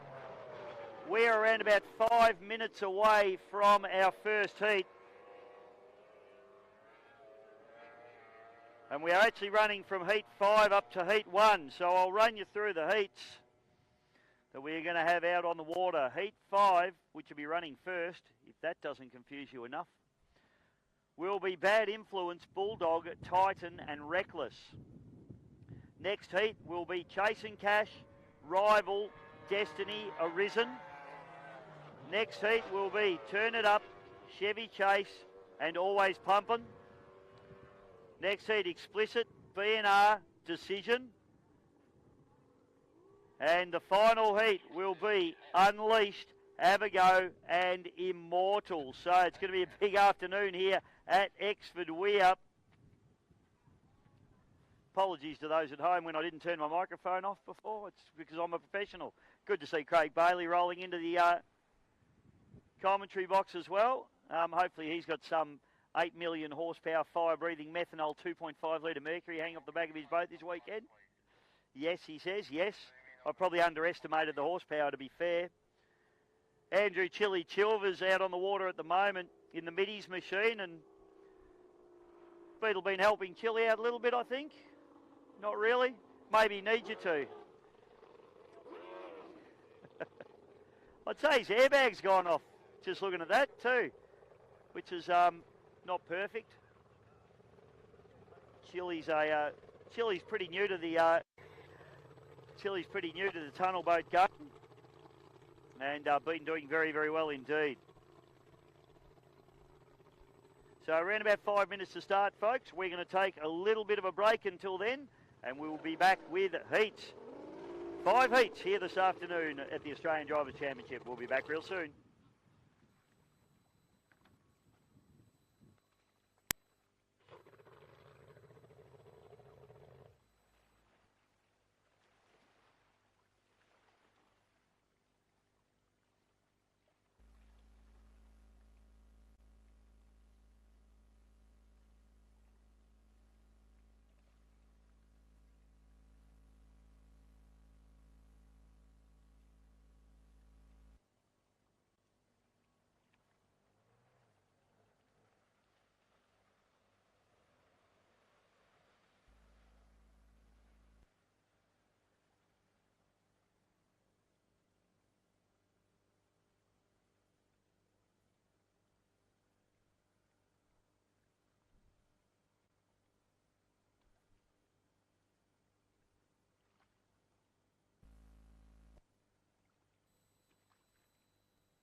Welcome back, ladies and gentlemen, to the 2024 Australian Drivers' Championship. This is Exford Weir, Melton, Victoria, Australia, and we are looking at the first heat going out on the water. Just to confuse you, it's going to be heat number 5 going out first. Bad Influence, Bulldog, Titan and Reckless are the boats we're looking for. Should be an absolute cracker, this one. And this is going to kick the weekend off. Just been chatting with my old mate Connor Patterson. He's pretty relaxed up here in the commentary box, just putting his gear on now. He's in heat number 3 on pole 1. Good luck, Connor. He drives the Turn It Up machine, of course.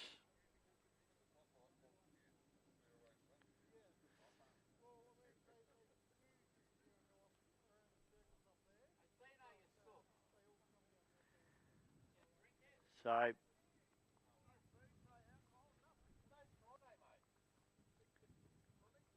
all the action's going to heat up tomorrow, ladies and gentlemen. So we expect a full crowd here tomorrow and Sunday.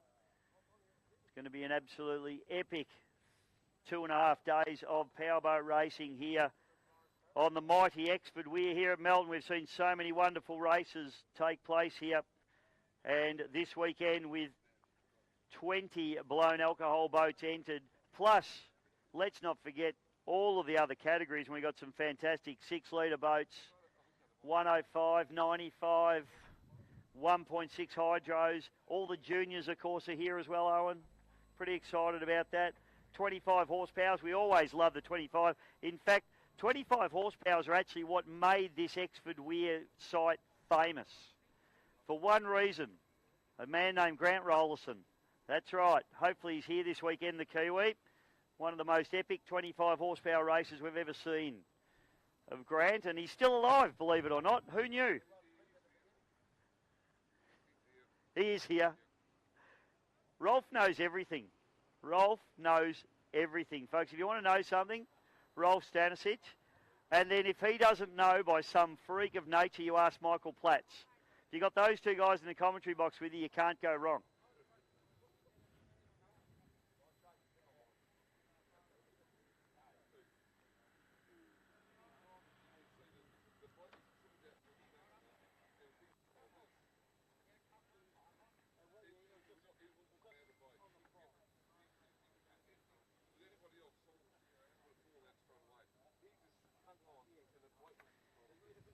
Got my co-commentator, Vaughan Brewer, just sending me a message there. He's over in WA. Wish you were here, mate. Drove a 25 horsepower last weekend, and, mate, you'll appreciate how hard they are to drive those boats.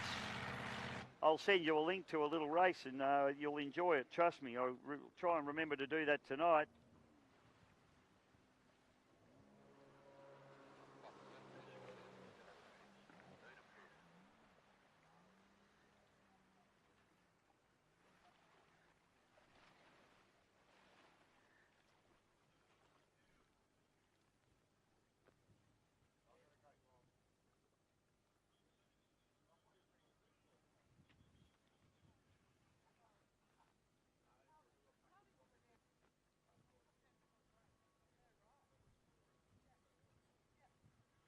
Okay, so boats and drivers we have. Bad Influence, Darryl Quinn, Bulldog, Jamie McCutcheon, Titan, Dave Satterley, and Reckless with Tate Ramsey are the boats that we're looking for in this first heat.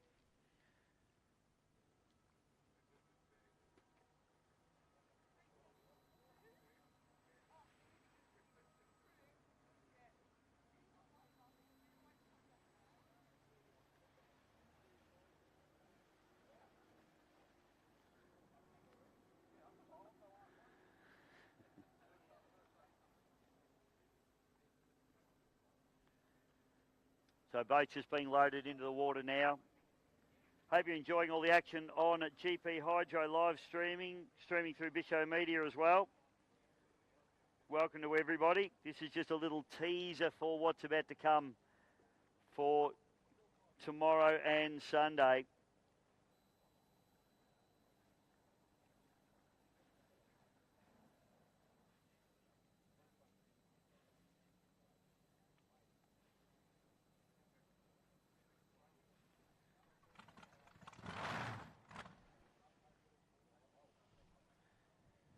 Sadly just going in the water now. The Titan machine out of South Australia.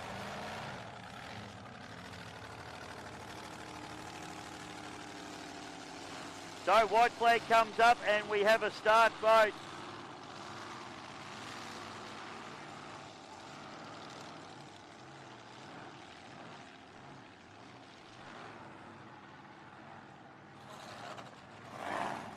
Reckless fires into life. Bad Influence fires into life. Sadly in the Titan and the Bulldog with Jamie McCutcheon. This is going to be a hard fought heat, this one, for top blown alcohol boats.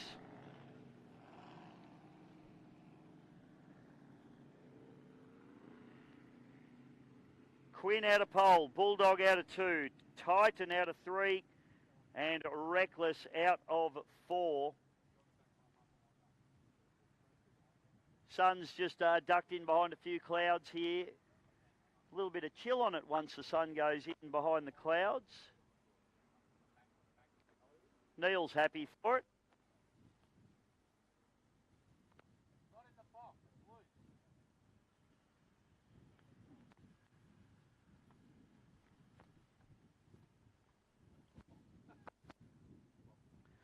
So start boat will take them right up around the corner here, and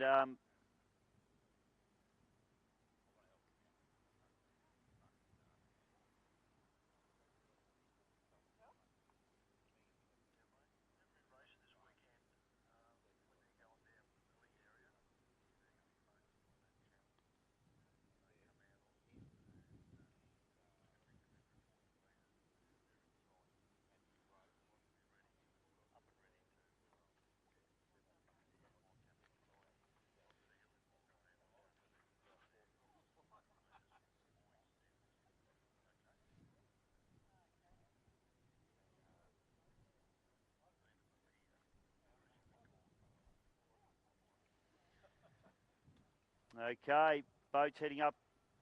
Now they'll get turned around the top end of the course. Wait for the course to settle a little bit. You can see it gets quite sloppy where these boats get a little bit rough. Stephen Scott joining me in commentary. 26th, 28th of April. Don't forget, ladies and gentlemen, come and feel the noise at Yarrawonga for the EC Griffith Cup 2024 Powerboat Spectacular and Fair. As always, going to be a fantastic event. And it looks like we might have Matty Hall in the aeroplane as well, which we saw last year, which is absolutely fantastic. So that's going to be a great weekend at Yarrawonga. Hopefully we get some great weather. We should do it that time of year. Nice time of year to do it. So it's the right time of year to do it. So 28th of, 26th to the 28th of April. So 26th, 27th, 28th, Friday, Saturday, Sunday, EC Griffith Cup. We'll be talking about that a little bit more over the weekend. I've only got one microphone here as well, folks, so unfortunately at the moment it's just going to be me because PC's, well, what we can do is we're doing live stream and we're doing live commentary. We'll share two microphones here, PC, so you let me do the microphone duties. Here we go, mate. We got boats coming down. PC, how's your boat going? Don't worry about that right now. Let's go. Now let's go, Bisho. First race of the weekend. Here we go, flag drops, and we are racing a very good start. We've got a problem out on pole. It's already so that's a big drama there for Daryl Quinn as they tip it in. So it's going to be McCutcheon in the Bulldog. Up the back straight away. Yeah, David McCutcheon and Bulldog out there in front at the moment. But Reckless, Katie's having a shocking run this afternoon here at the Melbourne Expo for the 2024 Gold Cup. But out in front it is Jamie McCutcheon in the Bulldog showing the way. Titan in the second. Oh, getting very, very loose. Holy cow, that was as loose as we could. Jamie McCutcheon. Tell you what, he nearly threw that boat away. We got drama everywhere with two of the big names out already, PC. Yeah, two of the big names. Hopefully it's only minor stuff for both of them.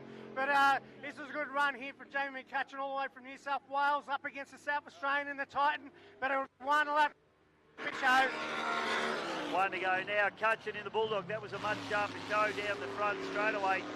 Sadly, just hasn't got the pace to go with him at the moment in the time machine. He's hitting down into the bottom third. But McCutcheon, it's an interesting one there. He had a really big fly, but he seemed to have settled that boat down and stand in now.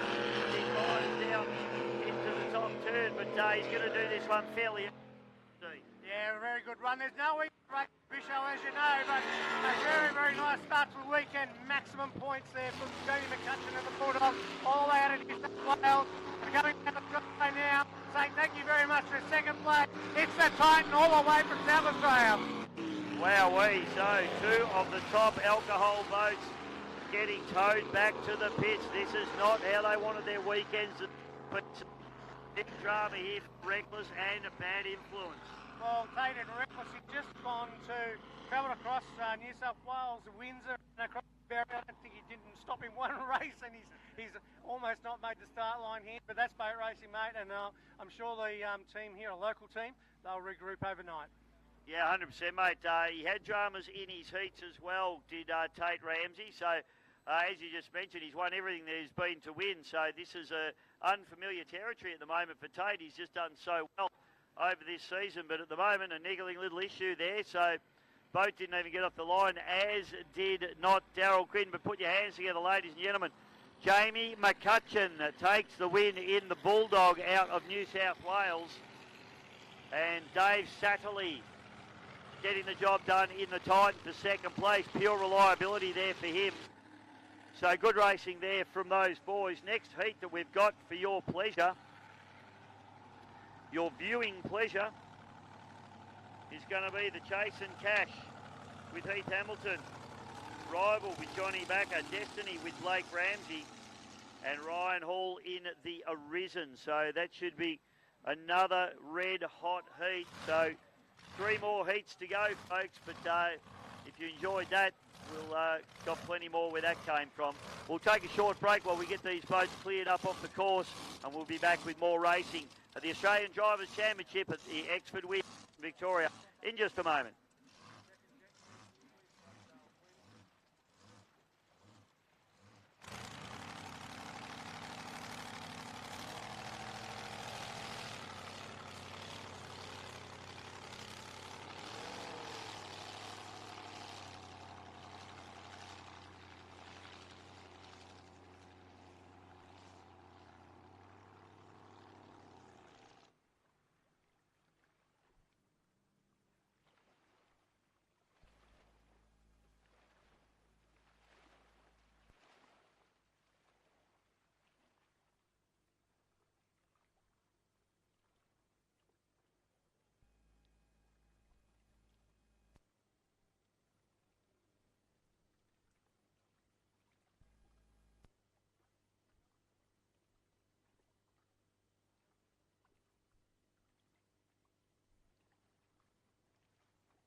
Okay, folks, so the next heat that we will have will be heat number 4, and it's going to be Chase and Cash, Rival, Destiny, and Arisen. So they will be the boats we're looking for. Won't be long till we're on the water.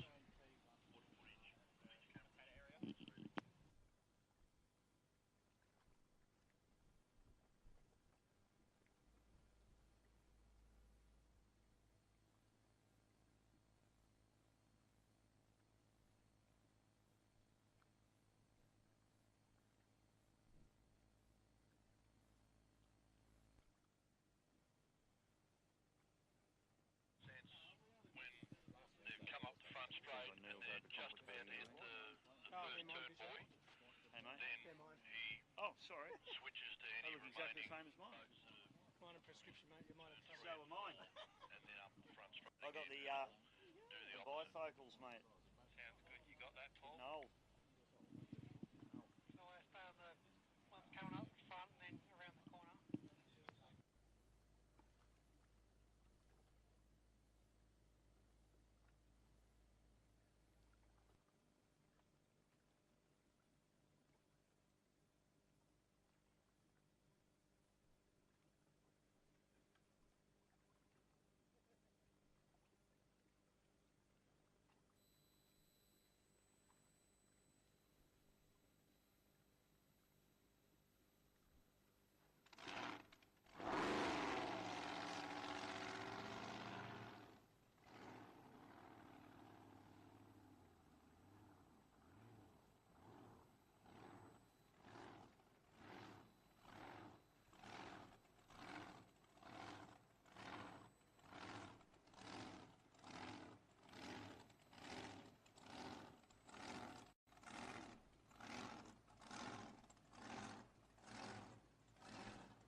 Rightio PC, we are back. Welcome back, ladies and gentlemen. Australian Drivers Championship for 2024. We've got Chase and Cash, Revival, Destiny, and Arisen with Ryan Hall behind the wheel, PC. Yeah, good field, Bisho, and really looking forward to... What else would you do on a Friday night but come on down to the Melbourne next to Weir and watch some boat racing, mate? How good is it? Mate, I tell you what, it's a better Friday than most Fridays I have, that's for certain. So, no, it's really exciting, and this is going to be another good heat as the sun gets a little bit low in the sky, PC. Yeah, it's getting a little bit darker here, but almost perfect water conditions indeed. Just a little bit of a breeze onto the front of the boats as they come down the front straight. Perfect conditions, and hopefully this is how it's going to be all weekend. It is predicted to be absolutely beautiful, so please come on down to the Melbourne next to Weir because there's going to be some unbelievably racing on the weekend. Yeah, it should be good racing, mate. And we've got a lot of, we talk up the blown boats a lot, obviously, and it's great to have all the blown boats here in the Forced Aspiration. And, of course, round one of the Forced Aspirated Championship as well this weekend, the Australian Drivers Championship, as it's known, inaugural event, first round. But we've also got all the other fantastic classes on board, mate.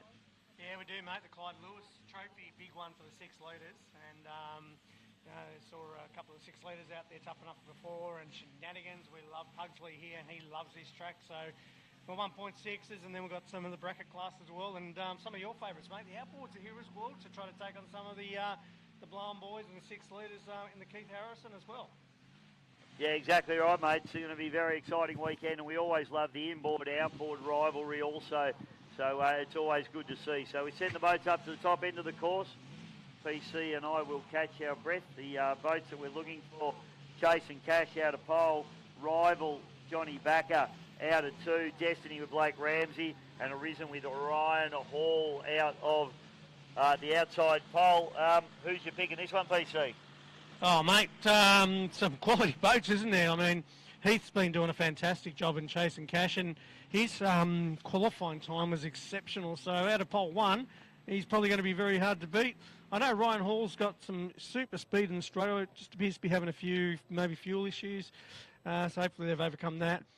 Blake's first race back for a while looked pretty nice in his run. And then, of course, Johnny Backer, we always know he's always hard on the floor at all times. So hard to pick. I think it's just going to be a great race. So sit back, ladies and gentlemen. It's going to be fantastic. Okay, setting the boats up to the top end of the course now. This is the Australian Drivers Championship. This is the second heat here this afternoon. We've done our hot laps. The man sitting at top of the table for our hot laps was Brett Shepherd with the Unleashed machine. Then it was back to Avigo, Explicit, Turn It Up, Chase and Cash, and Bad Influence. So that was your 5 fastest and 5 pole positions for our 5 heats. So this is going to be an interesting one. Here we go. We bring them down. And a little bit of a hush comes across Exford Weir now. I'll hold this, but I'll give it back and forward you. Okay, here we go, PC. White flag's up. Yeah, mate, it is indeed a really good lineup here, as you said. Chasing Cash, that flag is down very early, Bishop. They're away, Chasing Cash on the inside, Rival in the middle, and it looks like on the outside, the Artesian. But up the middle now is Destiny as they head in the first turn. Nice start there, and Pete Hamilton uses that pole position to his advantage now. Backer has a good run around the outside. Destiny does well, but we've got a little bit of a problem there with that fuel surge issue. Yeah, looks like he's still got the same issue here. Destiny on the outside of Rivals pushing hard in the top corner now as they try and battle out for second and third position. But it's Heath Hamilton in Chasing Cash looking very nice as he rounds out lap number 1, Bisho. Heath Hamilton, he's been absolute quality over the championship. The battle continues on here between Destiny. Oh, and Backer goes around. Destiny goes up the inside. Whoa, he's full coming in. Wow, he went over the corner, way overshot it, and thank goodness there, Blake in the inside of Destiny missed him altogether, so a wild ride for Johnny Backer as he headed down there, full noise. But out in front now, Heath Hamilton, he'll see a yellow flag, 1 lap to go. Blake in the Destiny will come through in a second position, and Rivals will hopefully just keep going to third. 1 lap to go now. Heath Hamilton, as he puts the power down, leading this one. He won't be able to believe his eyes. Nobody in front of him at the moment. Blake Ramsey struggling to get the power down in the Destiny as well. Backer's gathered himself back together, but unfortunately he seems to be struggling to get the power down as well. It's getting quite slippery out here at the moment, but race winner is going to be Heath Hamilton in the Chasing Cash. Go you good thing. Yeah, really good run. Blake coming now through in a second position in the Destiny. They'll be really, really happy with that. Johnny Backer still firing it up the back chute, trying to get some points, as this is a national championship. Any finish will get you points, and you'll be very happy with that. And Ryan Hall, he's just pulled out across the other side of the course there at the moment. Here goes Johnny Backer, ladies and gentlemen, taking third place, trying to get the points in the bag. Backer with a few handling issues in this Rival machine as he has a big slide on the hook there. They've got some sorting out to do in that boat. I tell you what, mate, Blake Ramsey, first time back after a fairly long hiatus after doing some boat damage. He was nearly tangled up in another bingle. And it wasn't his fault there, and well, it was Johnny just went a little bit hard, I think, and got the old let's go for a 360 at the same time and skid it out. But very exciting stuff, but probably not what you want to see in the second race of the day. Wow, fantastic racing. Put your hands together as they come through now. Blake Ramsey in Destiny, that was a second place for him. But the winner out of the Glen Maggie District Boat Club, the president, in fact, of the Glen Maggie District Boat Club, Mr. Heath Hamilton. Go you good thing in the Chasing Cash. Yeah, he's been doing so fantastically well. It's been great to see him creeping up on that boat, getting the tune in and getting plenty of seat time and paying absolute dividends. And I think he's going to be a real force this weekend, Bisho. Yeah, Ryan Hall just coming through there with the Arisen machine, mate. They've had some fuel surge issues in that boat. It's got a pro charger on it. Got a lot of potential, this boat, but there's something going on in the fuel system of that boat. Every time they try and get around the corner, it just doesn't want to play. Yeah, no, it's, I noticed it last time it went out. I think it was Raymond Terrace, perhaps. I'm just trying to think of my race events. We've had so many quality events of late, but similar, very, very fast in a straight line. It's got huge amounts of potential. As we know, Ryan can drive the butt off anything that he's got, so, you know, hopefully they'll just be able to overcome those little issues that they got. Might be fuel, might be something else, but just seem to be surging in the corners. Johnny Backer, third place. Unfortunate spin for him. However, he looks very, very speedy, and he's obviously here to race this weekend. So, Johnny Backer, is there a handling issue with that boat, mate, or did he just try a little bit hard? Hard to know. We're up here in the commentary box and can't see glimpse, but maybe a little hot. Looked a little hot to me. I couldn't actually, I'm going to need to watch the replay. That all happened so quickly, but Blake did a nice little job to, A, miss him, but then, B, just duck up the inside like a rat up a drain pipe. Yeah, he would have had a good look at it, that's for certain. I think he was staring out the window and this big green and black thing's coming a bit sideways, but look, it's like everything else. This is a pretty tight course here at Melton, so you've got to get your lines exactly right to make sure you get around the course, and yeah, he's probably just a little bit hot there, and he'll learn from it, and you know, it's what it is. It's racing, and all was good. He's come across the line in third, and Blake's got in second. Yeah, good racing there. Next heat to head out onto the water is going to be the Turn It Up, the Chevy Chase, and the Always Pumping. So we've got Connor Patterson, Damon Thurger, and, of course, the great man, the cheeky chap himself, Dennis Pasala, in the Always Pumping concrete machine. Those boats are coming out onto the water for the next heat. We've got 3 heats left to run here, ladies and gentlemen. Hope you're enjoying the racing. This is the 2024 Australian Drivers' Championship. We'll be back with more racing real soon.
All right, ladies and gentlemen, welcome back. We're just about to have now heat number 3 with Turn It Up out of pole number 1, Chevy Chase out of pole number 2, and Always Pumping out of pole number 3. Of course, we're here for the Drivers' Championship Series, and I've got the rules and the points here with me at the moment. So to keep it pretty basic, you get points when you get scrutineered. So that means there's points available to every team that turn up at every venue, and it's trying to get some consistency in amongst trying to get every competitor to try to get to every venue that there is within the series itself. Of course, we see qualifying, and the white flag's now up, but they're going to take them down a fair way before they come back onto the course. Qualifying is a point system. It is based upon 25 points for fastest time out on the circuit. Second is 23 points, and it runs all the way down to 2 points into 18th position. So, of course, we've got about 21 or 22 competitors here this weekend. So not all the competitors will be getting points. So it runs down to 2 points in 18th position. And then, of course, the points for heats are also allocated in the same manner. So, for example, first position gets you 25 points, second position gets you 23 points, 21 for third, and so on down, all the way down to 18th position. So, just having a look here, Bisho, it's pretty nice little scoring system. It's going to reward the fastest out there, but it's also going to reward some real good consistency in your approach to the National Drivers' Championship Series for 2024. Yeah, absolutely, PC. This is a very, very good series. And I'll tell you what, blown boat racing's really needed something like this, hasn't it? It's been a long time coming in getting a national championship going, and I think the proof's in the pudding, mate. You know, we're going to see all of these boats turning up at all of these rounds, and we've got, of course, national TV. So Sean Hinchelwood and his team are here this weekend recording, and it's really exciting to see us actually getting the media that we deserve, and in turn seeing some fantastic racing and great boats out on the water, mate. Yeah, it is, and it's what we want to see. It's you know, we've got the quality of boats in Australia. In fact, they're just world's best, mate. The way they present them, the way they've spent the cash in them, and the way they run on the water is just unbelievable. So, you know, it's great to see that the series has been put together, and you know, having a bit of a taste for it on TV a couple of months ago, there is fantastic footage, and hopefully people out there might jump on board and get some sponsorship going and jump on and maybe even get one of these blown boats and get racing, or alternatively get behind one and get some sponsorship going.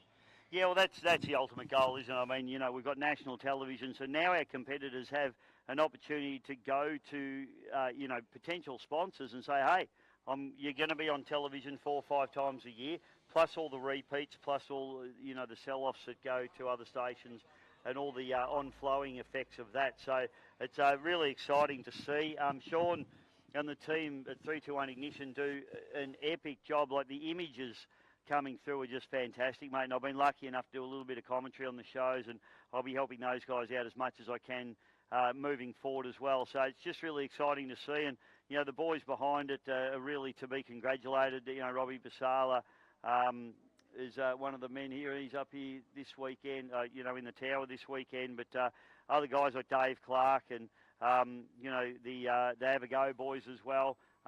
It's a real credit to them to get this up and going. Yeah, it is, mate, and it just inspires people to come out and race, and I think it's 21 here this weekend. It's just a testament. We're starting to see big classes over 15 week in, week out now at Australian venues, and you know, the Drivers' Championship is going to be one that everyone wants to win and put their name on the trophy. The interesting thing too, mate, is obviously we always, in Australia, we pit different types of boats against each other, and there's still the opportunity for that.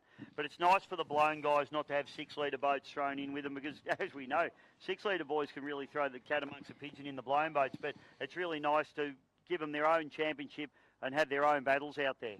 It is, mate, and the white flag is up now as we see them coming down to the front straightaway for a race start. Flag is down, ladies and gentlemen. Turn it up out of pole 1. Damon Thurger out of 2. Always Pumping out of 3. It's a really good drag race for the quarter here between Turn It Up and Always Pumping. Damon Berger in the mix in the middle there. They come out, and it is Patterson who turn it up. Lee's always popping up the back straight away. Mate, Damon Berger had a really big sidewalk down the front straight away. That looked absolutely frightening, mate, as they go up into turn number one. But Damon Thurger really struggled to hang on to that boat down the first chute. Yeah, she gets some time walks, the old Thurger holes, but here it is. It's turning up, shows some nice speed. Dennis Pasala going in second position, and Damon Thurger hard again on it. He's in a third position, doing a pretty nice job. So, Connor Patterson, the man out in front of the moment. Thurger has a little bit of a problem down in the bottom turn. Connor running to understand from the authority. They fire up the back, first and second last time. Yeah, Connor's looking good. Damon almost hit a turn buoy down here at the rear end, so he's lost a lot of pace. But a little bit of rough water now for Connor as he settles it down. Dennis Masala is not giving up on the outside here. He's trying to make some ground. Yellow flag, Bisho, 1 to go. Dennis is doing a fantastic job, really staying in touch with the hard charging Connor Patterson at the moment. Relatively new bunch of Dennis as well as he fires the always pumping machine. Connor Patterson looks unbeatable from here. Yeah, good run by Connor here now. 25 points maximum will be going into his bag for the weekend. They were clapping and cheering after the hot lap. They'll be clapping and cheering now after a win in heat number one. Dennis Pasala always pumping into second place, and Damon Thurger coming across the line, hard charging third. Damon Thurger coming through for third.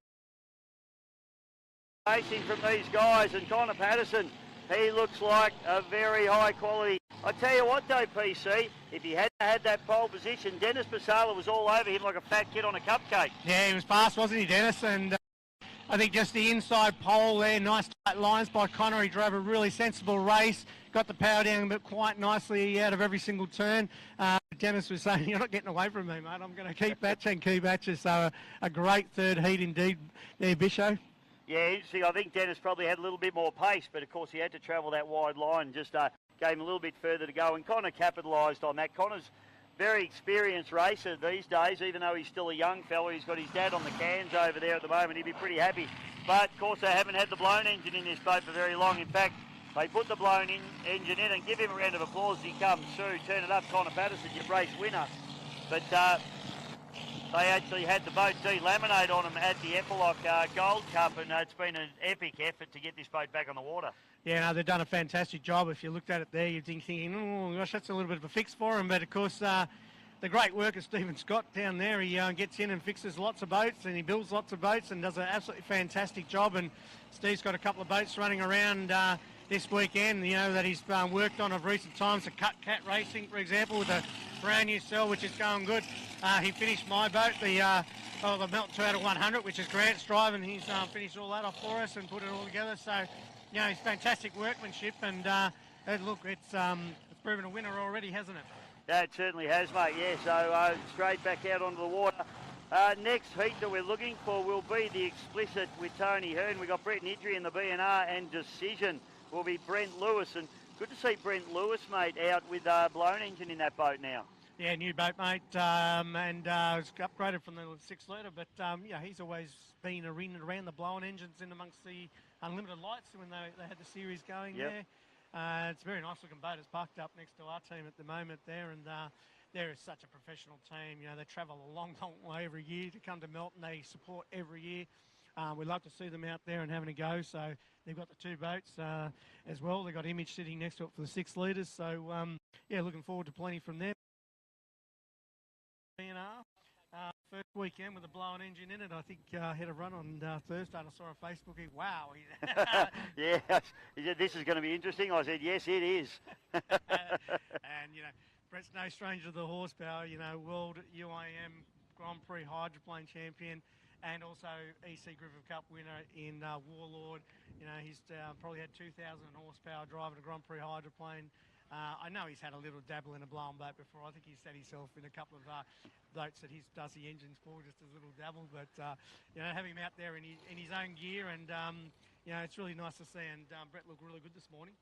Yeah, he did look really good, and he went really well in his heat, and in fact went well enough to be, I think, around fourth, fifth place in the actual time. So, for a brand new boat, I mean, it's a funny thing, you know, if it was anybody else, you'd go, oh, he's going to ease his way into this.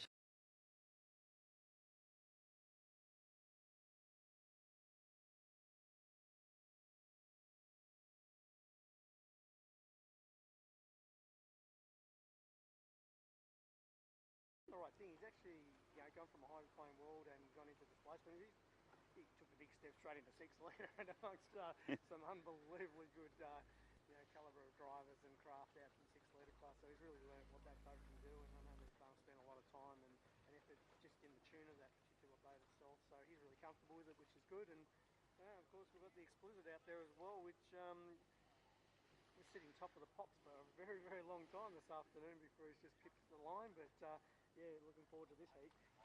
Yeah, well, he was actually still second in the heat, so he only got pipped by Brett Shepherd in the Unleashed. So Tony in that Explicit boat. We've actually been waiting for this, haven't we, this Explicit boat? You know, it's had little teething problems and little just bits and pieces, but it's so beautifully turned out. And we always knew it was going to have massive horsepower. And, of course, it's really light because it doesn't have a big lump of a V8 with a supercharger in it in there. Yeah, no, and last year it was a rocket ship down Australia way. They just had some gremlins with it, and I know, you do check them out on Facebook, you follow them, and they're always up the river doing some tinkering and testing and getting faster and faster and faster, so this could be their weekend. Well, let's hope so for their sake. It's a beautifully turned out boat, but there's plenty of beautifully turned out boats here. You're not going to win the show and shine here without something pretty spectacular, because all of these boats are immaculately prepared. So this is going to be a great heat. So Explicit, B&R and Decision with Brent Lewis. So look, 3 relatively new arrangements in a way, I suppose you'd say, PC. Yeah, absolutely. Decision is really brand new. I'm not sure how much they've raced it. I think they had a race up at in Queensland, and definitely Brett, as we said, and Explicit just blending it in. But we've got one more to go after that. Bishop to round us up for the day, and well, can't wait. Unleashed, Avago, and Immortal on the outside. Yeah, it's going to be a barn burner as well, isn't it? I tell you what, there's not a boring heat in any of these. It's certainly probably the first heat, probably just fizzled out a little bit because 2 of our red hot competitors didn't keep going. So that was a little bit of a shame, but I'd certainly rather it happen this afternoon and the boats get sorted for the rest of the weekend than it happen in a final. Yeah, it's very unusual that Tate Ramsey and Reckless would have a problem, but hopefully they can fix it. As I said, they're locals. They've got their workshops literally 35 minutes from here up the series. Just out of Geelong, and of course, Darryl in the bad influence. Well, he's a really strong competitor, and I'm sure they'll sort out their little issue as well. So he was the 5th fastest out there. So whatever the little gremlins creeped in between his hot lap and his heat, where he literally didn't make the start there as his flag went down, he came to a stop. So yeah, hopefully no issues, and they'll be back tomorrow. Let's hope so. I'm sure they're working on that boat as we speak, PC. We'll take a short break while we're just waiting for these boats to get locked and loaded.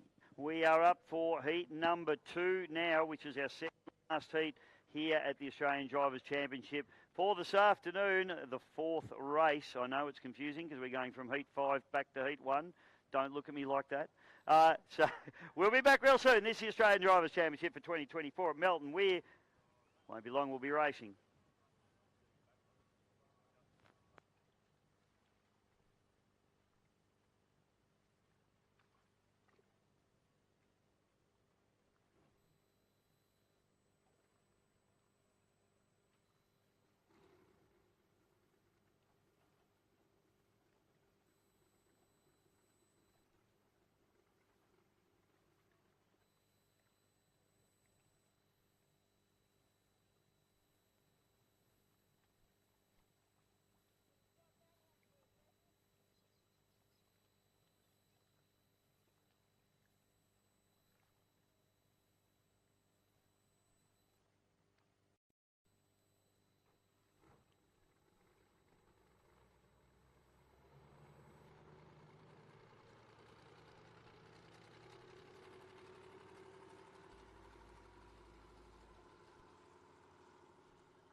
All right, PC, white flag.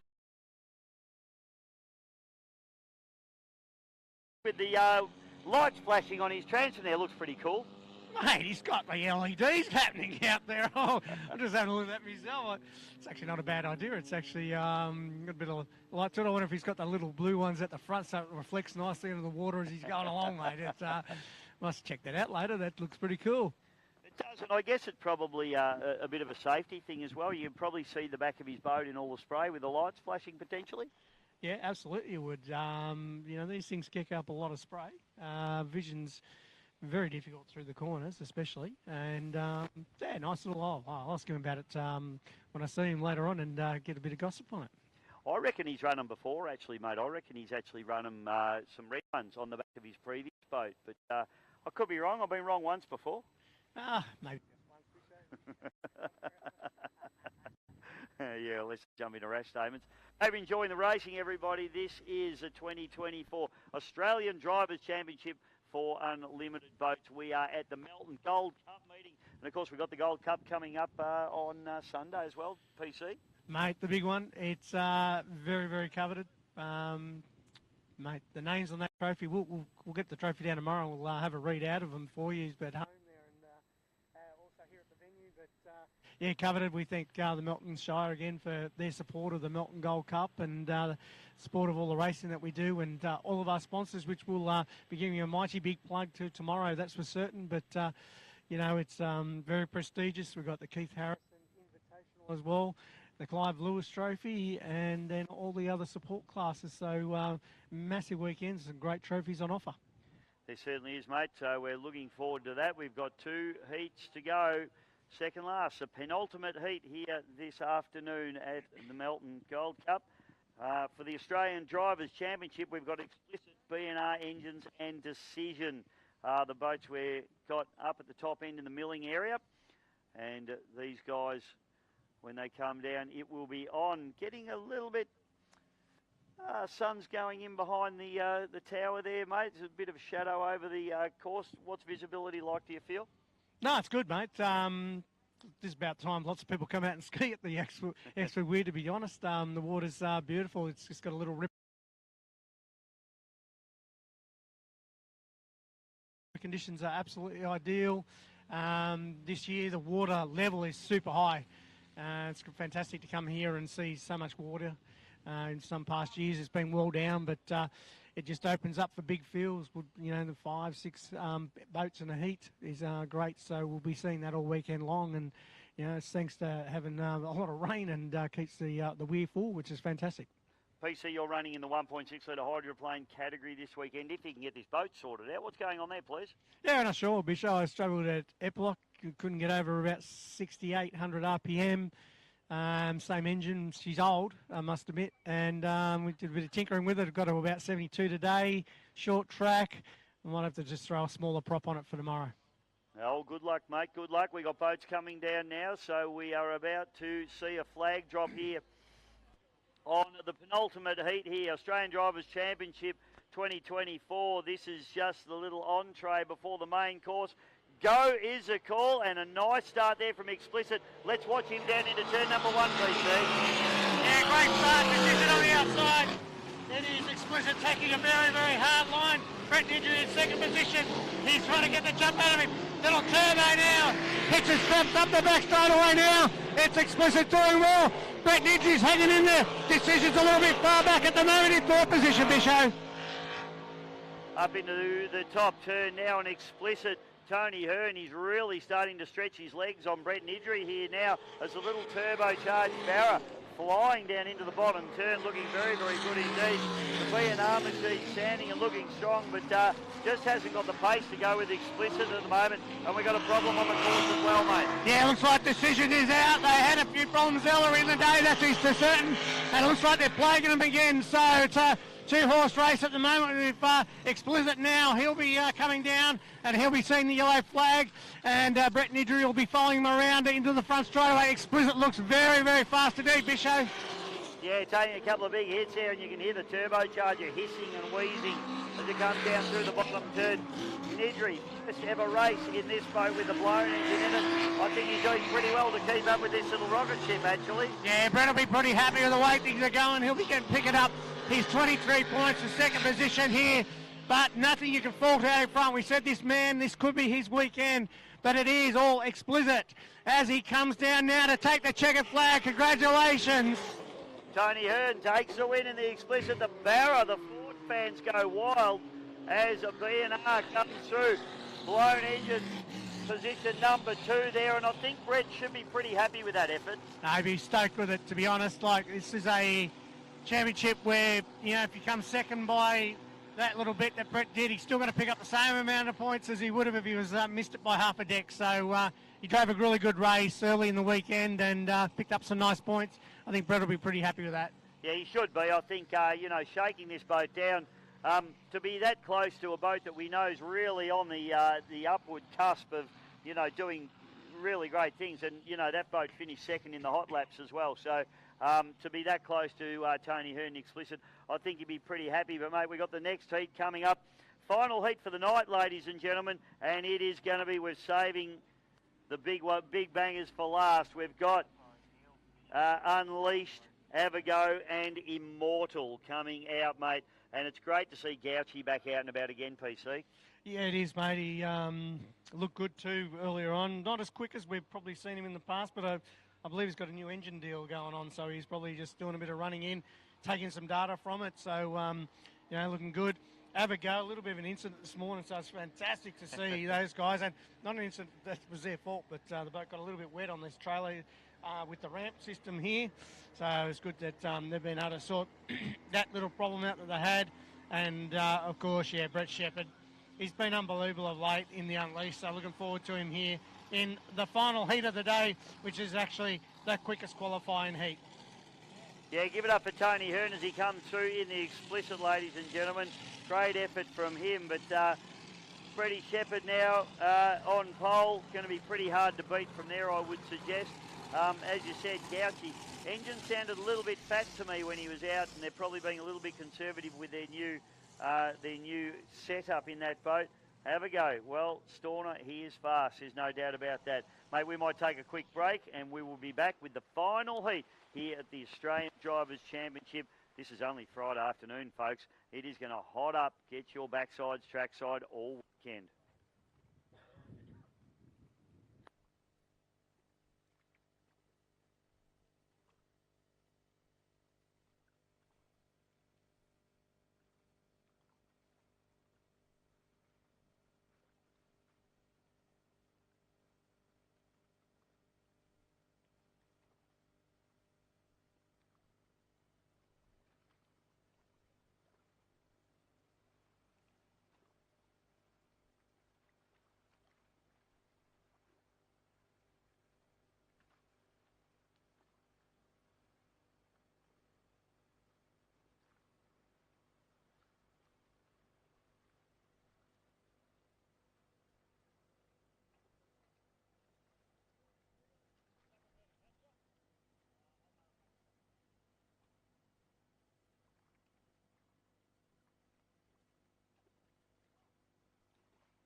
right, ladies and gentlemen, boats heading out on the water for the final heat in the sun setting here at the 2024 Australian Drivers' Championship for forced induction boats. My name's Dave Bishop, and joining me in commentary is the great man, hydroplane driver and EC Griffith Cup winner, Mr. Paul Cunningham.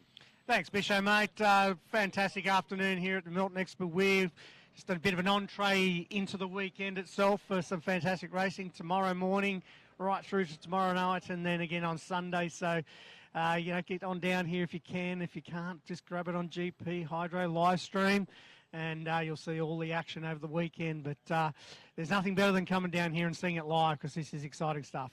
You don't have to listen to me when I tell you I'm going for a toilet stop either, which I forgot to turn my mic off. Sorry about that, folks, earlier today. But that's because I'm a professional PC. Oh, mate, there is nothing better than you, mate. I'm just in awe standing next to you today. Thanks, mate. I'll give you the 50 later. All right, so it's sitting on up here, and doesn't the weird's beautiful. Tell you what, having a look over here, look at these washers from the boats as they take off. You want them to clear before you arrive at the first corner. Yeah, it's actually not too bad here, to be fair. It looks a bit rollerish, but the water actually does dissipate pretty nicely. There's a little inlet just here off the side to the left of us, where hopefully some of the boats will be down there tomorrow, not using the ramp, and they'll be ready to go for each of their races. But water conditions here are just ideal. It's a great time of the evening to be running. Just a little bit of a headwind as they come down for the front straight away. And, I don't think you could be complaining about anything. Yes, the rollers are there for the second, but they'll clear. It's a beautiful big run into this particular venue. They go a long way up to mill around, and it's a good, probably, they can take them up for a good kilometre, 1.5, 2. And there's a nice big turnaround spot up there, and bring them onto the front straight, gives them plenty of time for the water to settle, and that's what makes this venue such a great one. 26th to the 28th of April is the EC Griffith Cup PC, and I'm glad you mentioned about the rollers dissipating here. You've got sort of an angled rock wall here where they sort of the rollers get absorbed. Tell us a little bit about that, those concrete walls at Yarrawonga. Yeah, look, it gets rough at Yarrawonga, and it bounces back off the walls, but, you look at a place like Valleyfield in Canada where, is the world's best Grand Prix hydroplane drivers, HRL 350s go over there, 2.5s. Mate, there's corner there. It is rough as you'll ever see in your life. And then I saw the Kiwis race at Tarpo year in, year out, and it's rougher again. So don't be put off by a bit of Yarrawonga. It's normally glass. It's good, mate. I've raced at Taupo PC, so it's a epic lake. I tell you what, your boat comes out of that joint cleaner than it goes in. Yeah, it's a good place, isn't it? It's a beautiful township, and it's been good to see them putting on some racing. But, they showed us some footage of some Grand Prix boats a couple of weeks ago, and it looked like it was a flat as, and then all of a sudden they're a couple of foot out of the water running. So, we're blessed here, and Yarrawonga's a great venue. Of course, the EC Griffith Cup backs there with the big fair, and everything, all the family activities that go with it. So looking forward to that in a month or two's time. And I know the GP1 team, which I'm a part of, will be going back there trying to win back the cup that they lost to Troy Marlin last year in the Warlord. Yeah, he's been on fire, hasn't he? Troy, both in the Warlord and the Madness. Pronounced Taupo now, Lake Taupo. They've changed it last time when I was there 3 months ago. So Taupo it is these days. Don't know why. But boats coming down now, mate, and this is going to be a cracking final. Heat.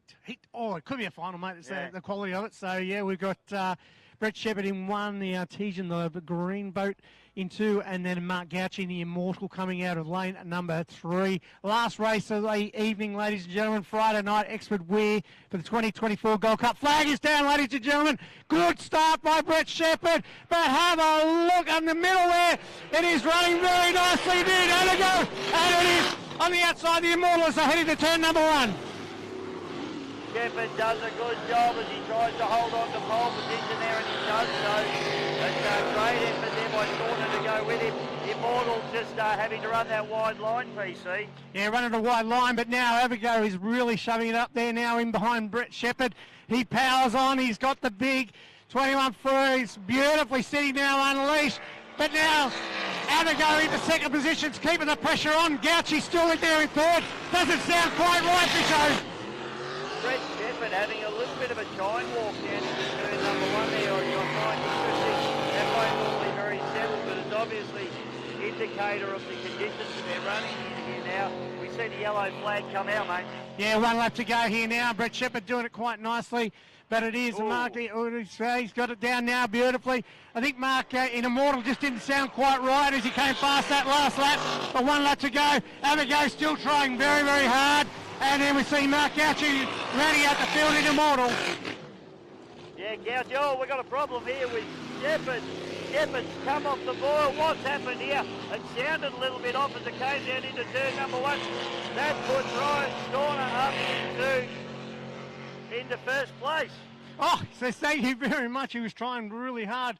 Keep pushing him and broke him in the end. So it's a really good win here. The checkered flag is out, ladies and gentlemen. Abigail takes the lead and the win.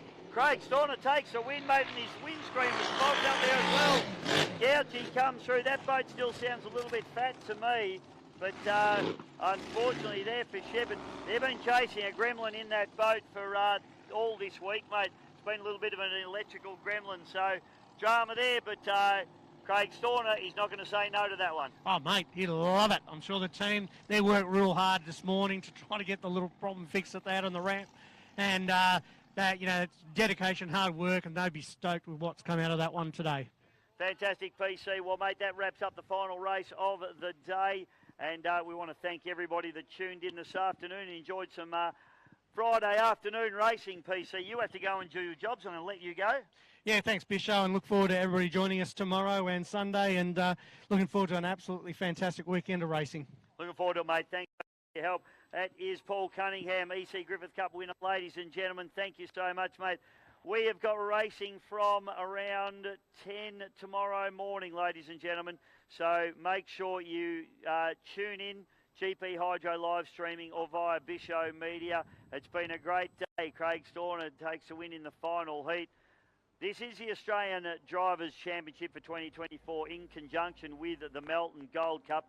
My name's Dave Bishop. We're going to be back with some fantastic action over 2 days. We hope you enjoyed this afternoon. That was just dessert. Main meal's going to come, ladies and gentlemen. So we'll see you tomorrow.